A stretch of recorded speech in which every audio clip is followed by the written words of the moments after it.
Di bawah naungan rembulan merah yang mencekam di benua Xianu, tepatnya di dalam sekte iblis Sheng Yuan yang dipenuhi aura mistis, seorang pemuda tampak terbaring tak berdaya sambil memohon belas kasihan kepada kakak seperguruan perempuannya agar dilepaskan dari situasi tersebut. Ruangan itu tampak menyeramkan dengan hiasan tengkorak yang tergantung pada rantai dan nyala lilin ungu yang temaram, menciptakan suasana yang intim sekaligus mengancam. Namun, bukannya merasa iba, wanita berambut merah yang berada di atasnya itu justru menolak permintaan tersebut dengan nada manja yang menggoda, seolah menikmati kendali penuh atas pemuda yang hanya bisa meringis pasrah di bawah kungkungannya. Dengan tatapan mata yang sayu dan wajah yang merona, wanita berambut merah itu tertawa kecil sambil mengingatkan suaminya bahwa hari ini adalah hari pernikahan besar mereka. Sambil terus memberikan tekanan, ia bertanya dengan nada menggoda apakah sang suami tega membiarkannya menghabiskan malam pengantin sendirian di kamar yang kosong tersebut. Di tengah situasi yang mendesak itu, sang pemuda yang bernama Zhao mengungkapkan identitas aslinya melalui batin, bahwa ia sebenarnya adalah seorang transmigrator yang terjebak dalam kondisi konyol tersebut. Sambil melihat wanita itu memamerkan berbagai pakaian untuk memuaskan hasrat aneh dengan memainkan berbagai peran, Zhao menyadari dengan penuh kengerian bahwa sosok yang ada di hadapannya itu bukanlah istri yang sebenarnya. Zhao mengenang kembali kehidupannya setahun yang lalu, ketika ia baru saja bertransmigrasi ke benua ini sebagai seorang putra bangsawan yang bahkan telah bertunangan dengan putri kerajaan. Namun, tepat di saat Zhao akan mencapai puncak kejayaan hidupnya, ia justru diculik oleh sekelompok orang jahat dari sekte iblis Sheng Yuan. Pada saat itu, Zhao tidak pernah menyangka bahwa menjadi tawanan hanyalah sebuah awal, karena mimpi buruk yang sebenarnya baru saja akan dimulai.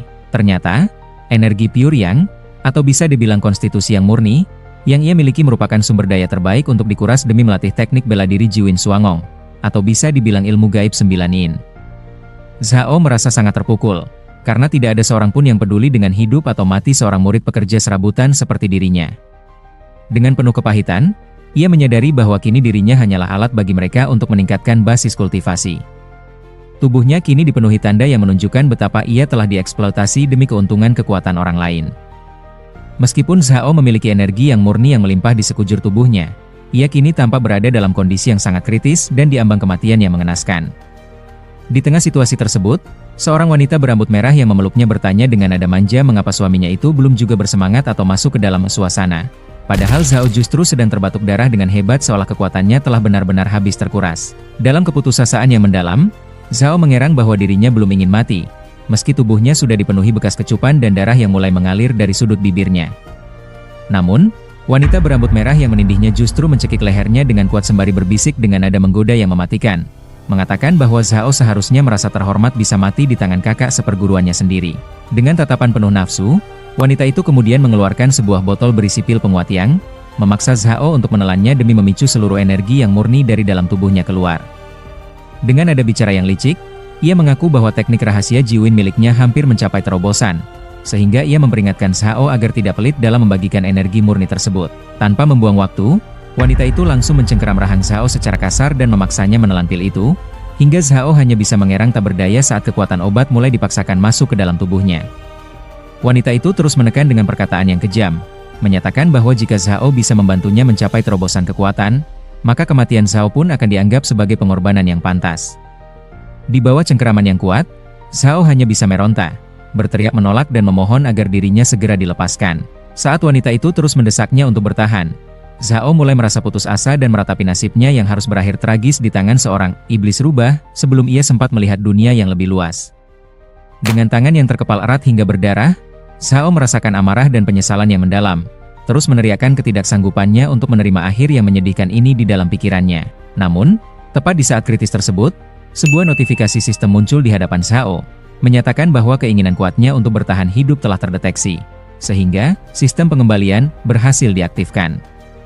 Sistem tersebut meminta Zhao untuk segera melakukan pengikatan dengan sebuah bola energi bercahaya yang disebut sebagai bola sistem. Dengan tatapan penuh rasa tidak percaya dan sedikit bingung, Zhao menggumamkan nama bola tersebut sambil menyentuh sumber cahaya itu dengan ujung jarinya. Di dalam hatinya, Zhao merasa sangat emosional karena telah menunggu momen keajaiban ini datang selama 1 tahun penuh. Dengan tatapan tajam dan penuh ambisi, Zhao tampak mengepalkan tangannya saat sebuah antarmuka sistem misterius muncul di hadapannya, menyatakan bahwa segala pengorbanan yang ia lakukan akan mendapatkan balasan hingga 10.000 kali lipat. Di tengah kilatan energi, Zhao bergumam penuh tekad bahwa kesempatan untuk membalikan nasib akhirnya telah tiba. Sementara sistem mengonfirmasi keberhasilan pengikatan dan memberikan kompensasi khusus karena keterlambatan pengaktifan, yang menjamin hadiah maksimal pada pengembalian pertama. Sementara itu, wanita tadi dengan tatapan menggoda-menggoda Zhao, berkomentar bahwa meski mulut Zhao menolak, tubuhnya justru menunjukkan kejujuran yang berbeda. Di sisi lain, Zhao yang dipenuhi bekas kecupan merah tampak geram, saat ia mengumpat dalam hati tentang harga dirinya yang jatuh sebagai murid rendahan di sekte tersebut demi bertahan hidup. Dengan ekspresi liar yang menunjukkan emosi yang campur aduk, Zhao akhirnya menyatakan kesiapannya untuk memuaskan sang kakak seperguruan tersebut. Wanita berambut merah itu tampak terbaring dengan ekspresi campuran antara terkejut dan pasrah, saat tangan Zhao memegang erat pundaknya. Di tengah suasana yang intens tersebut, batin Zhao bergejolak penuh tanda tanya mengenai alasan mengapa mereka masih belum mau melepaskannya. Namun, dengan senyum provokatif yang merekah di wajahnya, sang wanita justru menantang Zhao yang ia panggil suamiku agar tidak menunjukkan belas kasihan sedikitpun kepadanya. Di tengah momen yang intim tersebut, Zhao bergelut dengan pikirannya sendiri. Ia merasa bahwa takdir telah memberinya sebuah kesempatan emas, dan ia bertekad dengan sangat kuat untuk mengambil alih kendali atas nasibnya sendiri secara langsung. Sementara itu, dengan tatapan sayu yang penuh gairah, sang wanita pun berbisik lembut meyakinkan Zhao bahwa pada malam ini, seluruh tempat dan dirinya hanyalah milik Zhao seorang. Keesokan harinya, suasana tenang di tepi sungai yang jernih, sangat kontras dengan kondisi Zhao yang terbangun dalam keadaan letih dan tampak tak berdaya. Wanita berambut merah dengan ekor putih rubah yang menawan terlihat meregangkan tubuh dengan puas, sembari memuji kinerja Zhao semalam meskipun ia hanya memberikan sedikit energi murni. Sebelum pergi meninggalkan ruangan dengan anggun, ia mengungkapkan rasa sayangnya terhadap obat pemulih yang telah digunakan, dan menggoda bahwa ia akan kembali menemui Zhao jika sang pria mampu bertahan hidup. Setelah wanita itu pergi, Zhao tiba-tiba menyeringai tipis seolah-olah semuanya berjalan sesuai rencananya. Seketika, sebuah sistem muncul dan memberitahukan bahwa karena kekuatannya telah dikuras oleh rubah langit berekor 9, ia justru memicu efek pengembalian 10.000 kali lipat yang memberinya tubuh suci matahari merah. Cahaya keemasan pun menyelimuti tubuhnya saat hadiah sistem mulai diberikan, yang secara instan meningkatkan tingkat kultivasinya dari tahap pemurnian energi tingkat ketiga, keempat, hingga mencapai puncak kesempurnaan tingkat ke-10. Sambil merasakan kekuatan dahsyat yang mengalir di seluruh tubuhnya, Zhao bergumam penuh kagum menyadari bahwa itulah kekuatan sebenarnya dari tubuh suci tersebut. Zhao kemudian mengikat rambutnya sembari merenungkan langkah yang harus ia ambil. Ia menyadari bahwa saat ini bukanlah waktu yang tepat untuk bertindak mencolok atau menarik perhatian. Pikirannya dipenuhi kewaspadaan karena ia mengetahui bahwa di dalam sekte iblis Saint Yuan terdapat begitu banyak ahli yang kuat. Ia merasa sangat khawatir bahwa jika rahasianya sampai terbongkar, nasib yang menantinya mungkin akan jauh lebih tragis dan mengerikan daripada sekadar dijadikan sebagai tungku manusia. Oleh karena itu, sambil mengenakan pakaiannya, Zhao bertekad untuk memanfaatkan waktu selagi belum ada yang memperhatikannya, untuk segera mengumpulkan dan memperkuat kekuatannya secepat mungkin. Beberapa saat kemudian, Zhao tampak berjalan menyusuri jalan setapak di antara bangunan tradisional, sambil merenungkan pentingnya batu spiritual sebagai fondasi utama untuk meningkatkan kultivasinya. Ia berpikir bahwa dengan memanfaatkan tubuh suci matahari merah yang dimilikinya saat ini untuk mengambil pekerjaan sampingan dari para senior wanita, ia seharusnya bisa menghasilkan lebih banyak keuntungan. Sambil terus melangkah, Zhao tampak menyusun rencana untuk memperkuat kemampuannya melalui sumber daya yang bisa ia dapatkan secara mandiri. Zhao segera mengoreksi pemikirannya dan menyadari bahwa sebagai seseorang yang telah memiliki sistem, ia harus memperluas wawasan serta ambisinya. Sambil membayangkan wajah para senior wanitanya, Zhao membatin bahwa sebagian besar dari mereka sebenarnya tidak terlalu kaya, sehingga menerima 3 atau 4 batu spiritual dari mereka sudah bisa dianggap sebagai pencapaian yang lumayan. Sambil terus berjalan dengan ekspresi serius, Zhao mulai memutar otak untuk mencari cara lain yang jauh lebih cepat guna mengumpulkan batu spiritual demi menyokong kemajuan kekuatannya, hingga langkahnya terhenti saat ia melihat sosok lain. Di hadapannya, seorang murid luar dari sekte Hehuan bernama Wang Chen tampak sedang bermeditasi dengan khusyuk, dikelilingi oleh aura energi biru yang bergetar hebat. Melihat itu, Zhao merasa bahwa sudah waktunya untuk membalas budi kepada Wang Chen yang telah banyak membantunya saat ia baru pertama kali bergabung. Zhao pun berencana memberikan seluruh tabungannya selama setahun terakhir, yaitu sebanyak 200 batu roh, kepada Wang Chen. Dengan keyakinan penuh, Zhao berharap pemberian tersebut nantinya akan membuahkan hasil berupa pengembalian batu roh dalam jumlah yang jauh lebih banyak bagi dirinya. Sebuah kantong berisi batu roh tersebut kemudian dilemparkan dan mendarat tepat di kepala Wang Chen, yang seketika terkejut dan bertanya-tanya saat menyadari bahwa benda yang jatuh ke pangkuannya itu memang benar-benar berisi batu roh. Alih-alih merasa curiga, wajahnya langsung cerah dengan senyuman lebar. Wang Chen dengan percaya diri berasumsi bahwa kerja keras dan latihan tekunnya selama ini telah menyentuh hati salah satu petinggi sekte. Ia merasa sangat senang, yakin bahwa sosok berpengaruh tersebut sengaja memberikan batu roh itu untuk membantu mempercepat kemajuan kultivasinya. Namun, Di balik tembok, Zhao justru mendapatkan pesan sistem yang memberitahukan bahwa tindakannya memberikan 200 batu roh, telah memicu efek penggandaan luar biasa sebanyak 500 kali lipat. Dalam sekejap, Zhao dihujani oleh cahaya keemasan dan 100.000 batu roh yang berjatuhan dari langit, membuatnya tertegun sekaligus girang karena merasa bahwa mencari kekayaan ternyata bisa dilakukan dengan begitu mudah. Meski demikian, Zhao meremehkan perolehan 100.000 batu rohnya saat ini dan berandai-andai jika ia bisa memicu pengembalian 10.000 kali lipat, maka ia akan mendapatkan 2 juta batu roh.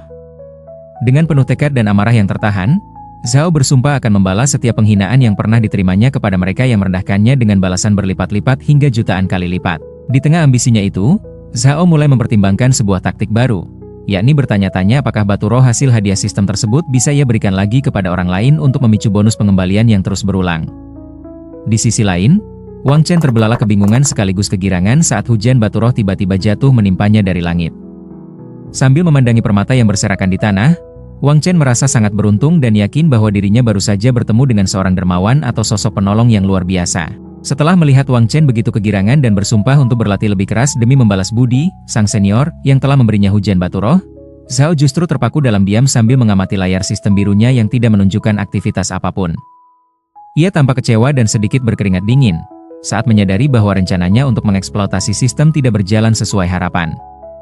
Dengan wajah yang termenung, Zhao akhirnya menyimpulkan bahwa memberikan kembali batu roh yang didapat dari hadiah sistem kepada orang lain tidak memicu bonus pengembalian baru, yang berarti ia memang tidak bisa memanfaatkan celah atau bug pada sistem tersebut untuk menggandakan kekayaannya secara instan.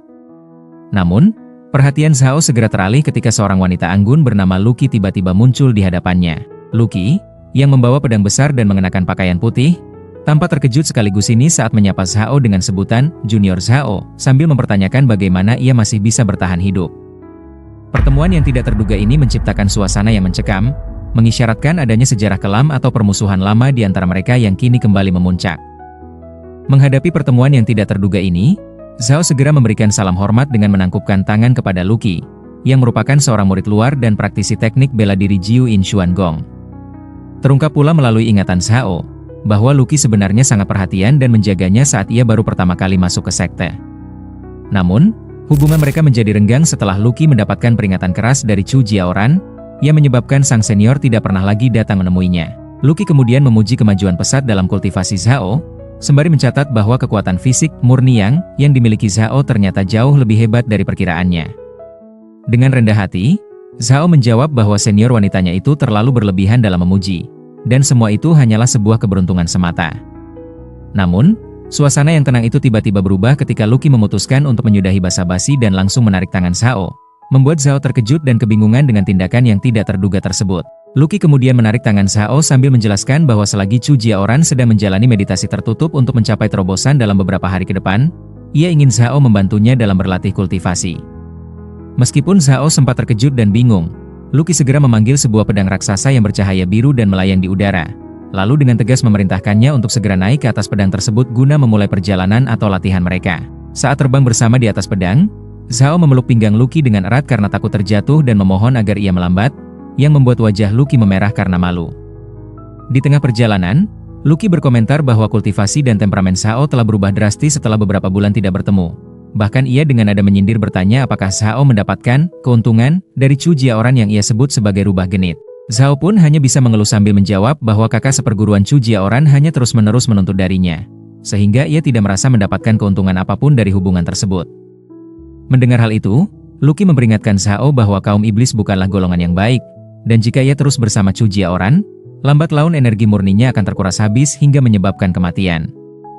Dengan wajah yang masih merona, Luqi kemudian berjanji bahwa setelah dirinya berhasil menembus ranah Golden Core, atau bisa disebut dengan Jiedan, ia akan menantang Chu Jiaoran. Ia menambahkan dengan penuh keyakinan bahwa jika ia berhasil menang dalam pertarungan itu, maka mulai saat itu Zhao harus ikut dan tinggal bersamanya. Zhao membalas dengan nada santai sambil bersandar sangat dekat hingga membuat kakak seperguruan Luqi tersipu malu, menyatakan bahwa ia akan mengandalkan bimbingan dan perlindungan dari kakak seperguruan Luqi ke depannya. Sementara itu, dalam batinnya yang mulai kesal, Zhao merasa tidak habis pikir dengan para wanita di sekitarnya yang seolah-olah seenaknya memutuskan untuk memilikinya dan mengikutinya, membuatnya bertanya-tanya sebenarnya mereka menganggap dirinya sebagai apa.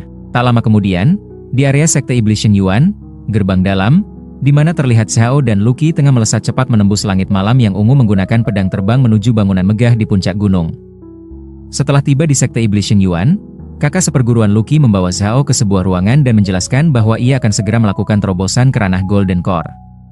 Ia menjanjikan sebuah pil Peiyuan, sebagai imbalan jika Zhao bisa membantunya agar proses terobosannya berjalan lancar. Sambil berjalan menuju tirai, Lucky meminta Zhao untuk duduk menunggu sementara ia pergi mandi terlebih dahulu.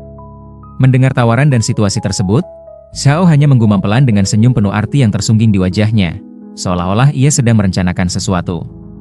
Sambil menunggu di balik tirai, Lucky melepas pakaiannya dan melangkah masuk ke dalam bak mandi kayu yang berisi air hangat bertabur kelopak bunga.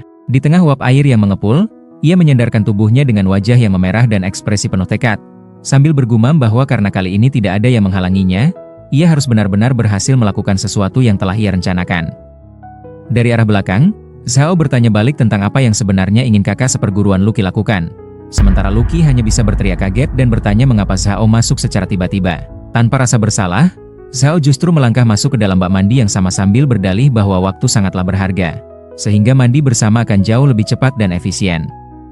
Sambil memeluk Lucky dengan mesra di dalam air, Zhao mengajaknya untuk segera memulai proses tersebut, yang dijawab dengan anggukan pelan dan gumaman setuju dari Lucky. Zhao kemudian memuji teknik luar biasa, seni misterius 9 yin, yang dimiliki oleh kakak seperguruannya Lucky saat energi mereka mulai menyatu. Di tengah pusaran air dan kelopak bunga yang berterbangan, Lucky pun mengakui dengan kagum bahwa tubuh yang murni, milik adik seperguruan Zhao terasa sangat kuat dan mendominasi. Setelah sesi mereka selesai, Zhao berkomentar betapa tak terduganya sisi lain dari senior Lucky meskipun ia melatih teknik 9 yin, yang membuat Lucky tersipu malu dan memintanya untuk diam saja. Dengan nada santai dan sedikit nakal, Zhao pun menyetujui permintaannya. Namun suasana tiba-tiba berubah menjadi melankolis ketika senior Lucky mengungkapkan dengan nada sedih bahwa ia akan segera dinikahkan pada bulan depan. Lucky kemudian menyebutkan bahwa calon suaminya adalah seseorang bernama Long Tianxiang, sosok yang seharusnya dikenal oleh Zhao, yang seketika membuat Zhao terkejut mendengar nama itu disebut.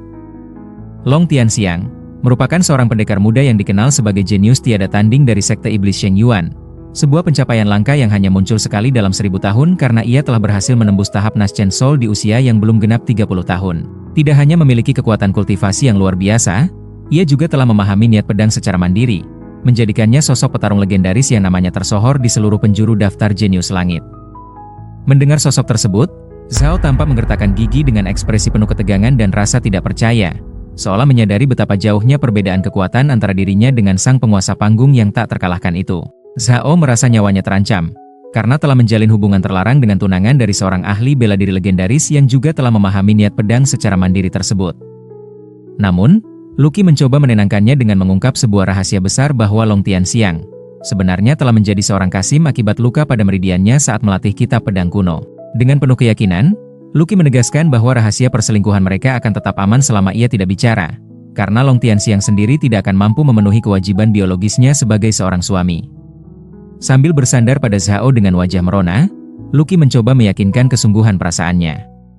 Dengan tatapan yang penuh arti, ia bertanya secara retoris kepada Zhao apakah ia akan memberikan hal yang paling berharga dalam dirinya jika bukan karena rasa cinta yang tulus. Tergerak oleh pengakuan tersebut, Zhao memanggil Lucky dengan sebutan kakak seperguruan sebelum akhirnya mereka berbagi momen yang sangat intim. Sambil berpelukan dalam bayang-bayang jendela, Zhao berbisik bahwa karena Lucky akan segera mencapai terobosan kekuatan, mereka harus terus berusaha keras bersama, yang hanya dijawab dengan gurauan manja oleh Lucky yang memanggilnya bodoh. Setelah momen intim mereka berlalu, suasana berganti menjadi pagi yang cerah di lingkungan kediaman yang asri. Lucky tampak tertidur lelap dengan napas yang teratur, sementara Zhao duduk di tepi tempat tidur dengan penuh semangat saat sebuah antarmuka sistem muncul di hadapannya. Pesan sistem tersebut memberitahukan bahwa ia baru saja menerima kekuatan matahari merah melalui metode kultivasi ganda, yang memicu efek pengembalian hingga 800 kali lipat. Seketika, tubuh Zhao diselimuti oleh aura emas yang meluap-luap, menandakan bahwa kekuatan fisik dan tingkat kultivasinya telah meningkat secara drastis dalam waktu singkat. Tak lama kemudian, sebuah notifikasi terakhir muncul di layar sistem, memberikan ucapan selamat karena ia telah berhasil menembus tahap kultivasi pembangunan fondasi, atau bisa disebut dengan Foundation Building Stage. Zhao merasa takjub karena hanya dalam waktu singkat, ia telah berhasil menembus ambang batas ranah pembangunan fondasi. Dengan penuh percaya diri, Zhao meyakini bahwa jika kecepatannya terus bertahan seperti ini, ia tidak akan merasa gentar sedikit pun meski harus berhadapan dengan Long Tianxiang maupun keluarga Long. Di tengah kepuasan atas kekuatannya yang meningkat drastis, ia tiba-tiba teringat akan sesuatu yang penting sambil menatap Lucky yang terbaring di dekatnya. Sambil menyentuh tubuh kakak seperguruan Lucky, Zhao mencoba membangunkannya dan menagih imbalan yang telah dijanjikan kepadanya. Sementara Lucky hanya bisa mengerang pelan dalam kondisi setengah sadar. Lucky tampak sangat kelelahan memuji kehebatan Zhao, sebelum akhirnya menyerah pada rasa kantuk dan memutuskan untuk tidur sejenak. Zhao kemudian menerima sebuah tabung berisi 10 butir pil Peiyuan sebagai imbalan, yang membuatnya terkagum-kagum atas kemurahan hati kakak seperguruan Lucky. Sambil duduk di tepi tempat tidur dan memandangi pil-pil tersebut, Zhao merasa sangat puas dengan hadiah yang diterimanya, sementara sang kakak seperguruan sudah terlelap di sampingnya. Namun, Zhao kemudian memiliki rencana tersendiri. Dengan pemikiran bahwa ia toh memang berniat memberikan pil tersebut, ia memutuskan untuk memberikannya kembali kepada sang kakak seperguruan Lucky yang sedang terlelap daripada mencari orang lain. Zhao kemudian dengan lembut memasukkan sebutir pil ke dalam mulut Lucky. Tindakan ini ternyata memicu sebuah sistem yang memberikan notifikasi bahwa ia telah memberikan pil Peiyuan tingkat 2 dan mendapatkan hadiah pengembalian 30 kali lipat berupa pil Peiyuan tingkat 3. Meskipun mendapatkan peningkatan kualitas pil, Zhao tampak sedikit kurang puas dan bergumam bahwa pengembalian 30 kali lipat itu masih dirasanya kurang maksimal.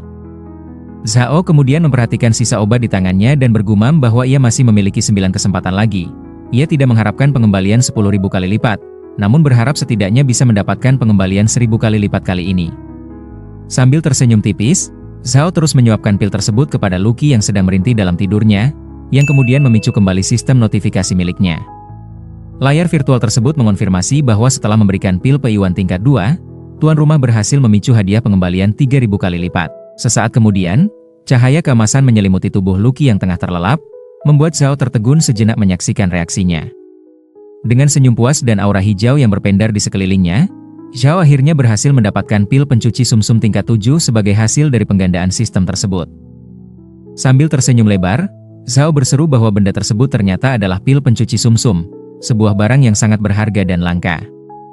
Meskipun pil ini memiliki kemiripan dengan pil Peiyuan dalam hal memperkuat fondasi tubuh, manfaat utama dan nilai tertinggi dari pil pencuci sumsum sebenarnya terletak pada kemampuannya untuk meningkatkan bakat dan kualitas tulang serta struktur tubuh seorang praktisi secara drastis. Zhao menyadari bahwa meskipun ia terlahir dengan tubuh yang murni yang membuatnya memiliki bakat luar biasa di antara orang-orang biasa, ia tetap merasa rendah hati ketika membandingkan dirinya dengan para jenius pilihan atau anak kesayangan surga di dalam sektenya. Zhao merasa bahwa bakat yang dimilikinya saat ini masih sangat jauh tertinggal dan hampir tidak layak untuk disebutkan. Demi mencapai tingkat kultivasi yang lebih tinggi dan melampaui batasannya, Zhao menyadari bahwa ia harus meningkatkan batas potensi tulang dan bakat dasarnya. Dengan tekad yang kuat, Zhao menelan sebutir pil itu, yang seketika meledakkan kekuatan obat yang luar biasa di dalam tubuhnya. Merasakan energi panas yang meluap-luap hingga membakar di sekelilingnya, Zhao segera duduk bermeditasi untuk memurnikan kekuatan tersebut. Dalam keheningan meditasinya, tubuhnya diselimuti oleh kobaran api energi yang dahsyat seiring dengan upayanya menyerap seluruh khasiat obat demi memperkuat fondasi kekuatannya. Namun, hasil dari proses pembersihan tubuh tersebut ternyata menyisakan aroma yang sangat tidak sedap. Lucky yang berada di dekatnya sampai harus menutup hidung karena bau busuk yang menyengat. Sehingga dengan perasaan canggung, Zhao pun bergegas pergi untuk membersihkan diri. Setelah menekan tombol mekanisme yang menyala, Zhao segera membersihkan diri di bawah pancuran air sambil membawa sehelai handuk putih. Lucky, yang memperhatikannya dari balik tirai, tampak terkejut dan bertanya dengan nada heran apakah Zhao baru saja berhasil menembus kerana pembangunan fondasi, karena ia tidak menyangka efek dari pil Peiyuan bisa sehebat itu.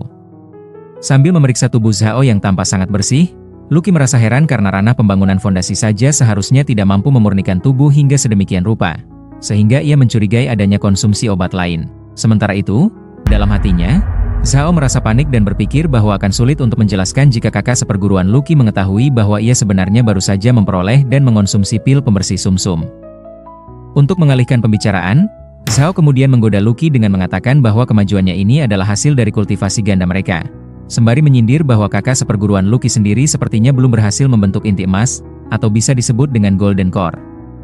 Di tengah kepanikan dan kegugupan Lucky yang hanya bisa terbata-bata, Zhao mendekatkan wajahnya dengan tatapan tajam yang menggoda, lalu berbisik bahwa kegagalan tersebut pasti karena dirinya kurang bekerja keras, sehingga ia menawarkan diri untuk membantu kakak seperguruannya itu sekali lagi tanpa imbalan apapun. Di balik tirai yang remang-remang, Lucky berseru dengan nada cemas dan terkejut, menyebut Zhao sebagai orang gila yang seolah-olah tidak menyayangi nyawanya sendiri. Namun, Dengan tenang Zhao menjawab bahwa tindakannya yang nekat tersebut dilakukan semata-mata agar kakak seperguruan Lucky bisa segera mencapai terobosan dalam kultivasinya. Setelah proses tersebut selesai, Lucky tampak terbaring lemas dengan napas yang terengah-engah. Sementara Zhao merapikan pakaiannya dan berpamitan dengan sopan, membiarkan kakaknya beristirahat untuk menyelesaikan terobosannya secara perlahan.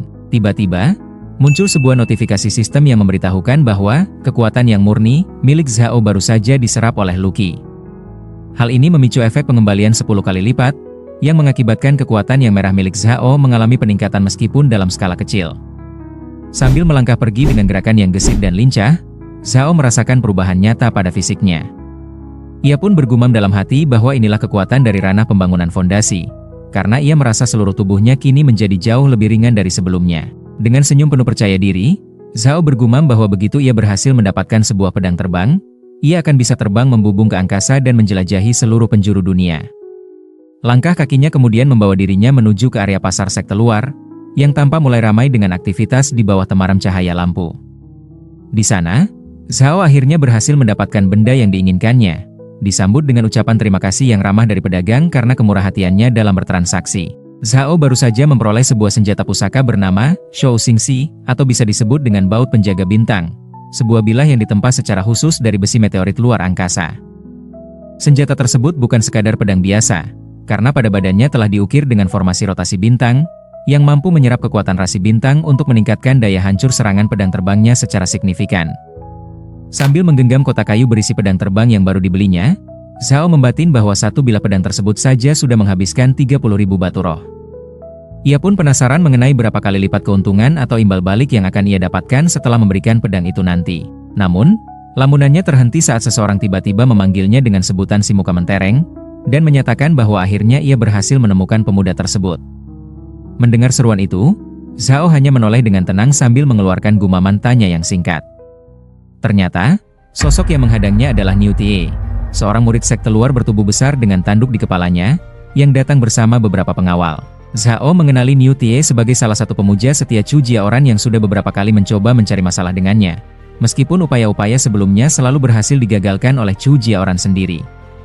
Niu Tai melangkah maju dengan aura yang mengintimidasi, dan Zhao mengetahui bahwa Niu Tai merupakan seorang kultivator tahap fondasi dasar yang mewarisi garis keturunan iblis kerbau, sehingga kekuatannya jauh melampaui manusia biasa di tingkat yang sama. Dengan penuh amarah, Niu Tai mencengkeram kerah baju Zhao, dan menuntut penjelasan mengenai rumor pertemuan Zhao dengan kakak seperguruan Chu Jiaoran. Alih-alih merasa takut, Zhao justru melihat situasi ini sebagai kesempatan sempurna untuk menguji sejauh mana peningkatan kekuatannya saat ini.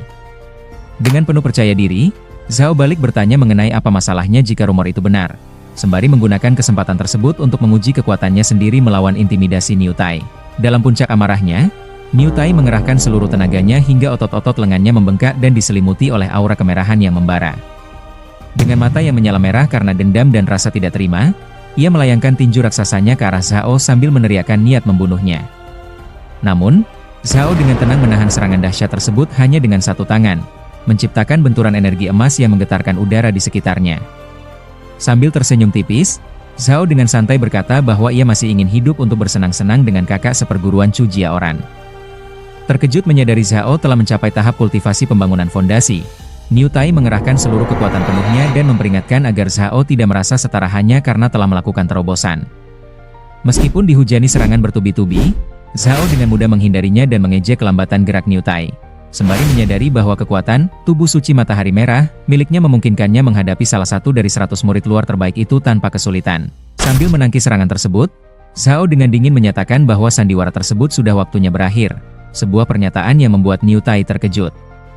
Dengan kepalan tangan yang membara oleh api keemasan, Zhao memukul mundur Niu Tai hingga terkapar bersimbah darah, memicu kepanikan di antara para pengikut Niu Tai yang segera berlari menghampiri pemimpin mereka sambil bertanya-tanya penuh keheranan bagaimana Zhao tiba-tiba bisa menjadi begitu kuat. Salah satu dari mereka berteriak dengan penuh kemarahan, mempertanyakan keberanian Zhao yang berani melukai Niu Tai sembari memperingatkannya tentang status tinggi keluarga Niu di dalam sekte tersebut. Namun, alih-alih merasa terancam oleh gertakan itu, Zhao justru menanggapinya dengan nada dingin dan sarkastik, menyatakan bahwa peringatan itu justru mengingatkannya pada sesuatu yang harus ia lakukan. Kemudian, Zhao menggerakkan jarinya untuk meluncurkan sebuah pedang terbang yang bersinar biru, yang kemudian menancap tepat di samping kepala salah satu pengikut tersebut hingga membuatnya gemetar ketakutan. Di tengah kebingungan dan kepanikan lawan-lawannya, Zhao menjelaskan dengan nada dingin bahwa pedang terbang tersebut memiliki nilai sebesar 30.000 batu spiritual. Ia kemudian menyatakan dengan penuh wibawa bahwa pedang berharga itu seharusnya sudah lebih dari cukup untuk digunakan sebagai biaya pengobatan bagi Niu Tai yang telah ia kalahkan. Setelah itu, sebuah layar sistem holografik tiba-tiba muncul di hadapan Zhao, memberitahukan bahwa tindakannya memberikan pedang peringkat kedua telah memicu efek penggandaan 1000 kali lipat. Cahaya biru terang terpancar dari sistem saat sebuah senjata baru yang jauh lebih kuat muncul sebagai hadiah, yaitu pedang terbang peringkat 5 yang dikenal sebagai Bintang Langit Seringai. Alih-alih merasa sangat gembira dengan peningkatan drastis tersebut, Zhao justru menatap layar dengan ekspresi datar dan bergumam pelan bahwa senjata peringkat 5 tersebut hanyalah sesuatu yang biasa-biasa saja baginya. Meskipun Zhao telah memberikan kompensasi yang sangat besar, dua pengikut Niu Tai lainnya justru merasa terhina dan memutuskan untuk menyerang secara bersamaan dengan senjata rantai dan kapak mereka. Namun dengan senyum dingin dan mata yang mulai menyala merah karena amarah, Zhao memperingatkan mereka bahwa jika mereka tidak tahu diri, maka jangan salahkan dirinya jika ia bertindak tanpa ampun. Namun dari arah lain, sebuah gelombang energi biru yang dahsyat berhasil melumpuhkan kedua penyerangnya hingga mereka jatuh berlutut sambil mengerang kesakitan karena senjata mereka terlepas. Dalam keadaan bingung dan menderita, para pengikut itu hanya bisa berteriak menanyakan siapa sebenarnya yang telah menyerang mereka dengan kekuatan secepat itu. Sementara Zhao hanya menatap mereka dengan tatapan kebingungan. Dari arah lain, terlihat seorang wanita cantik yang baru saja tiba di lokasi dengan membawa pedang besar di punggungnya. Dengan nada yang tegas dan penuh keberanian, wanita itu mengecam tindakan para pengikut Niu Tai yang mencoba memutarbalikkan fakta seolah-olah mereka adalah korbannya. Ia adalah Jiuling, yang menyatakan dengan lantang bahwa dirinya menyaksikan sendiri dengan mata kepalanya, bahwa merekalah yang sebenarnya melakukan serangan mengendap-endap terlebih dahulu kepada Zhao. Jiuling yang baru saja muncul tersebut menghampiri Zhao, dan langsung memarahinya dengan nada kesal karena menganggapnya terlalu ceroboh dalam menghadapi lawan. Ia menegaskan kembali prinsip keras yang pernah ia sampaikan sebelumnya, bahwa dalam menghadapi musuh, seseorang harus bertindak tuntas hingga ke akar-akarnya agar tidak menyisakan masalah di kemudian hari. Di sisi lain, salah satu dari pengikut membentak dengan nada menghina, mempertanyakan siapa sebenarnya wanita itu sehingga berani bicara besar di hadapan mereka. Dengan sikap menantang, mereka juga memperingatkan wanita tersebut apakah ia tidak menyadari betapa hebatnya sosok pemimpin mereka. Namun, dengan tatapan yang merendahkan dan aura yang mengintimidasi, Jiuling justru berdiri menjulang di depan mereka sambil memperkenalkan dirinya sebagai Jiuling, lalu menantang balik apakah mereka punya masalah dengan identitasnya tersebut. Mendengar nama itu, kedua pria tersebut seketika gemetar ketakutan setelah menyadari bahwa dia adalah seorang senior dari sekte dalam. Tanpa pikir panjang, mereka langsung melarikan diri sambil berteriak ketakutan. Bahkan mencoba cuci tangan dengan mengatakan bahwa semua itu adalah perintah bos mereka dan tidak ada hubungannya dengan mereka. Sementara Jiuling hanya bisa mendecit melihat sekelompok pengecut tersebut lari tunggang langgang. Namun, ketegasan Jiuling belum berakhir. Ia segera mengalihkan perhatiannya kembali kepada Zhao, dan dengan jari yang menunjuk tepat ke arah dada Zhao, Jiuling berseru dengan nada menuntut, menegaskan bahwa Zhao juga tidak luput dari tanggung jawab atas kekacauan yang terjadi. Zhao pun hanya bisa menanggapi dengan wajah bingung, dan bertanya-tanya apakah dirinya yang akan menjadi sasaran kemarahan selanjutnya. Namun, Jiuling tiba-tiba melangkah maju dan mendekatkan tubuhnya secara provokatif, hingga bersentuhan langsung dengan lengan Zhao. Dengan wajah yang memerah namun tetap menunjukkan dominasi, Jiuling bertanya apakah Zhao sudah lupa akan janjinya bahwa setiap kali ada masalah, ia cukup menyebutkan namanya saja. Zhao tampak sangat canggung, berkeringat dingin, dan hanya bisa bergumam pelan menanggapi situasi intim yang tidak terduga tersebut. Dengan nada bicara yang sedikit ketus namun penuh perhatian, Jiuling merasa beruntung karena dirinya ada di sana. Karena jika Zhao sampai mati, ia bingung siapa lagi nanti yang akan menikahinya. Sementara itu, Zhao mengungkapkan dalam batinnya bahwa Jiuling telah menaruh perhatian padanya sejak ia pertama kali bergabung dengan sekte. Ia merasa bahwa ketertarikan Jiuling bukanlah karena mengincar kekuatan yang murni miliknya, melainkan murni karena terpesona oleh ketampanannya. Hal ini terlihat dari ekspresi penuh kasih dan tawa kecil Jiuling saat berada di dekatnya, sementara Zhao hanya bisa merespons dengan senyum pasrah yang sedikit canggung. Jiuling, dari sekte iblis Tianyuan dikenal sebagai sosok pejuang yang dingin dan tangguh dengan pedang yang bersimbah darah. Namun menurut Zhao, orang-orang di luar sana pasti tidak akan pernah menyangka bahwa Jiuling memiliki sisi lain yang sangat berbeda. Kemudian, Zhao mencoba meyakinkan Jiuling bahwa dirinya tidak selemah yang dibayangkan dan tidak akan mudah celaka. Namun Jiuling tetap merasa khawatir dan menegaskan bahwa calon suaminya tidak boleh berada dalam bahaya sedikit pun. Dengan penuh semangat dan senyum lebar, Jiuling langsung menggandeng tangan Zhao dan mengajaknya pergi ke suatu tempat sambil berlari kecil menembus keramaian pasar. Tak lama kemudian, mereka berdua melesat terbang ke angkasa, meninggalkan pemandangan kota di bawah kaki mereka saat Jiuling membawa Zhao pergi. Di sisinya, Zhao merasa sangat terkejut karena Jiuling mampu terbang tinggi di angkasa tanpa menggunakan pedang terbang. Dan Zhao menyadari bahwa teknik tersebut merupakan kemampuan luar biasa yang biasanya hanya dimiliki oleh kultivator di ranah Golden Core. Dengan penuh keheranan, Zhao bertanya-tanya dalam hati mengenai seberapa tinggi sebenarnya tingkat kultivasi milik Jiuling. Perjalanan udara mereka berakhir, ketika mereka mendarat dengan selamat di sebuah area pegunungan yang tenang di depan sebuah bangunan tradisional. Begitu tiba, Zhao tampak sangat terkejut sekaligus takjub merasakan energi spiritual yang begitu melimpah di sekelilingnya, hingga ia bertanya-tanya apakah dirinya telah sampai di tanah suci pusat sekte iblis Saint Yuan. Namun, kekagumannya seketika berubah menjadi kebingungan, saat Jiuling dengan santai mengajaknya masuk dan menjelaskan bahwa tempat luar biasa tersebut hanyalah rumah kediamannya. Sambil melangkah mengikuti Jiuling, Zhao hanya bisa membatin dengan penuh rasa sangsi, bertanya-tanya dalam hati apakah Jiuling sebenarnya adalah seorang murid inti yang memiliki kedudukan sangat istimewa. Zhao tampak masih meragukan penglihatannya saat ia melangkah masuk ke dalam ruangan yang penuh dengan rak buku, dan bertanya apakah Jiuling benar-benar tinggal di sana. Dengan nada santai, Jiuling menjelaskan bahwa tempat itu bukanlah kediaman utamanya, melainkan hanya tempat pelarian sesekali untuk sekadar membaca buku atau tidur malas saat ia ingin mencuri waktu istirahat dari rutinitasnya. Tanpa ragu sedikit pun, Jiuling langsung melompat dan merebahkan tubuhnya di atas ranjang yang empuk, lalu menoleh ke arah Zhao yang masih berdiri kaku. Dengan senyum menggoda dan tatapan yang menantang, Jiuling bertanya mengapa Zhao masih saja bengong di sana, dan memintanya untuk segera mendekat menghampirinya. Zhao, yang tampak berkeringat dingin dan gelisah, buru-buru memperingatkan agar Jiuling tidak bertindak sembarangan, karena ia merasa pengendalian dirinya sangat terbatas. Namun, alih-alih berhenti, Jiuling justru cemberut dan memeluk bantal, sambil mengomel bahwa Zhao adalah seorang playboy yang isi kepalanya hanya dipenuhi dengan hal-hal konyol dan tidak masuk akal. Suasana berganti menjadi lebih serius saat Jiuling menyerahkan dua buah kitab teknik bela diri kepada Zhao. Kedua kitab tersebut ternyata merupakan naskah rahasia yang sangat berharga, yaitu Bab Sejati Pengendalian Pedang, dan Mantra Pedang Hati Misterius Satu Napas. Dengan rasa penasaran, Zhao bertanya bagaimana Jiuling bisa tahu bahwa dirinya ingin mempelajari teknik pengendalian pedang. Sambil tersenyum bangga, Jiuling menjelaskan bahwa ia sudah menduganya, karena Zhao baru saja mencapai terobosan ke ranah Foundation Building dan terlihat pergi ke pasar untuk membeli pedang terbang.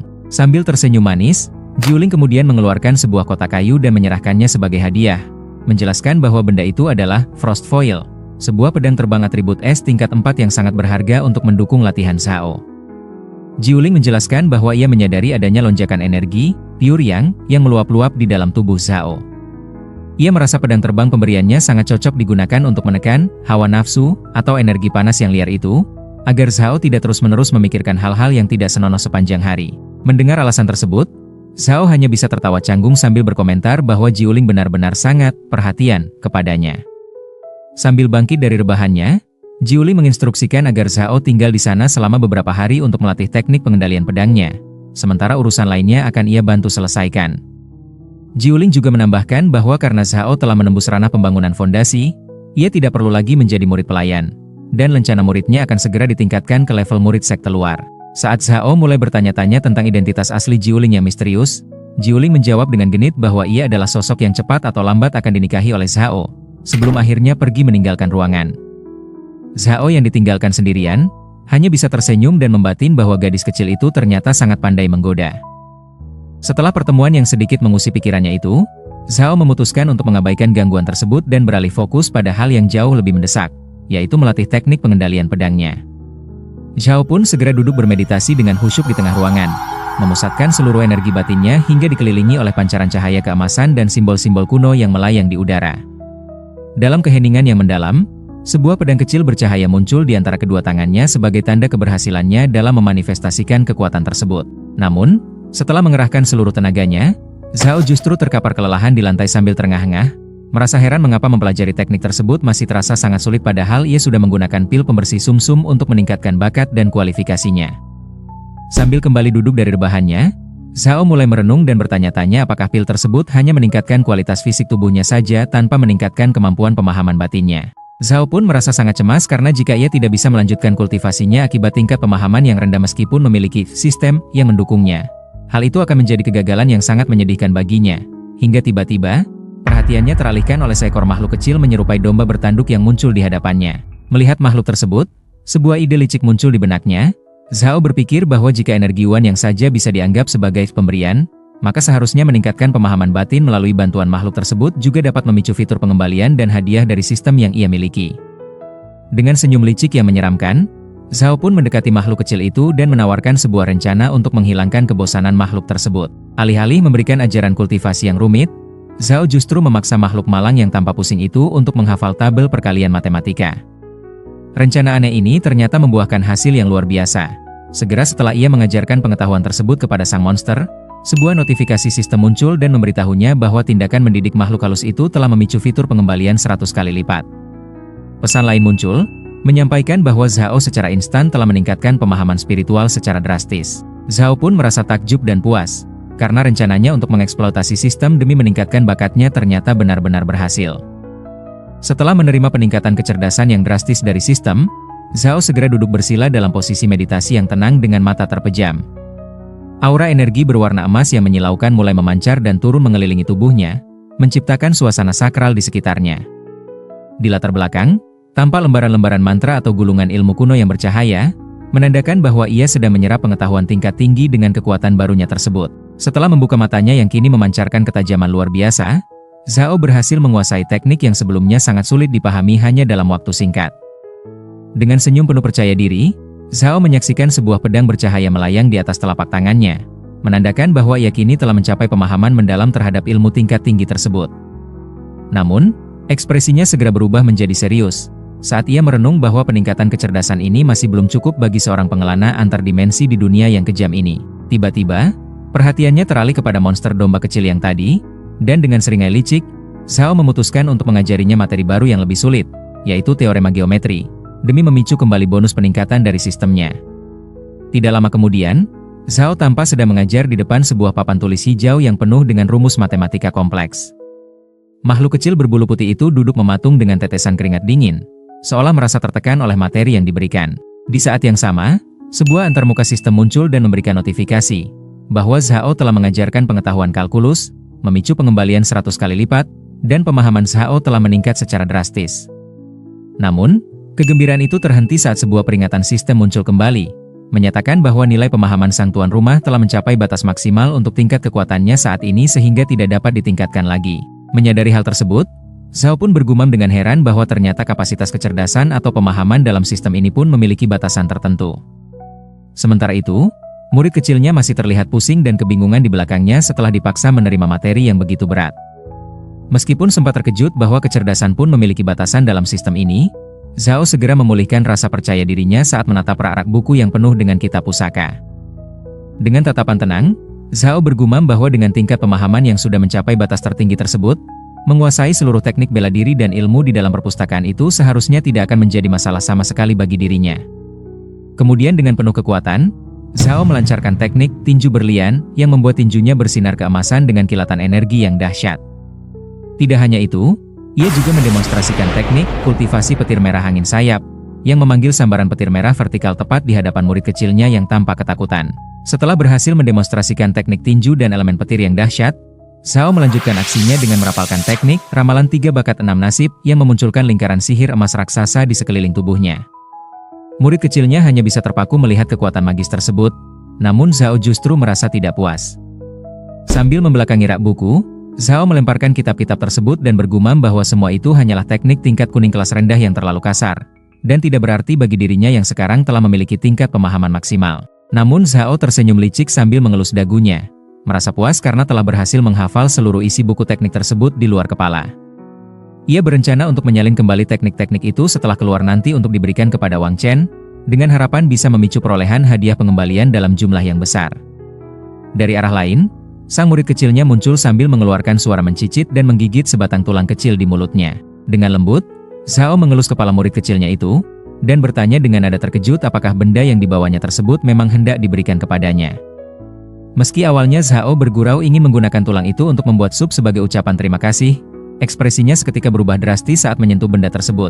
Sebuah energi ungu misterius terpancar dan mengungkap bahwa benda yang dibawa murid kecil sebenarnya adalah teknik legendaris, seni rahasia penakluk kekacauan yang kelam. Sambil duduk bersila di lantai kayu, Zhao menatap benda di tangannya yang memancarkan cahaya ungu terang dengan ekspresi terkejut sekaligus senang.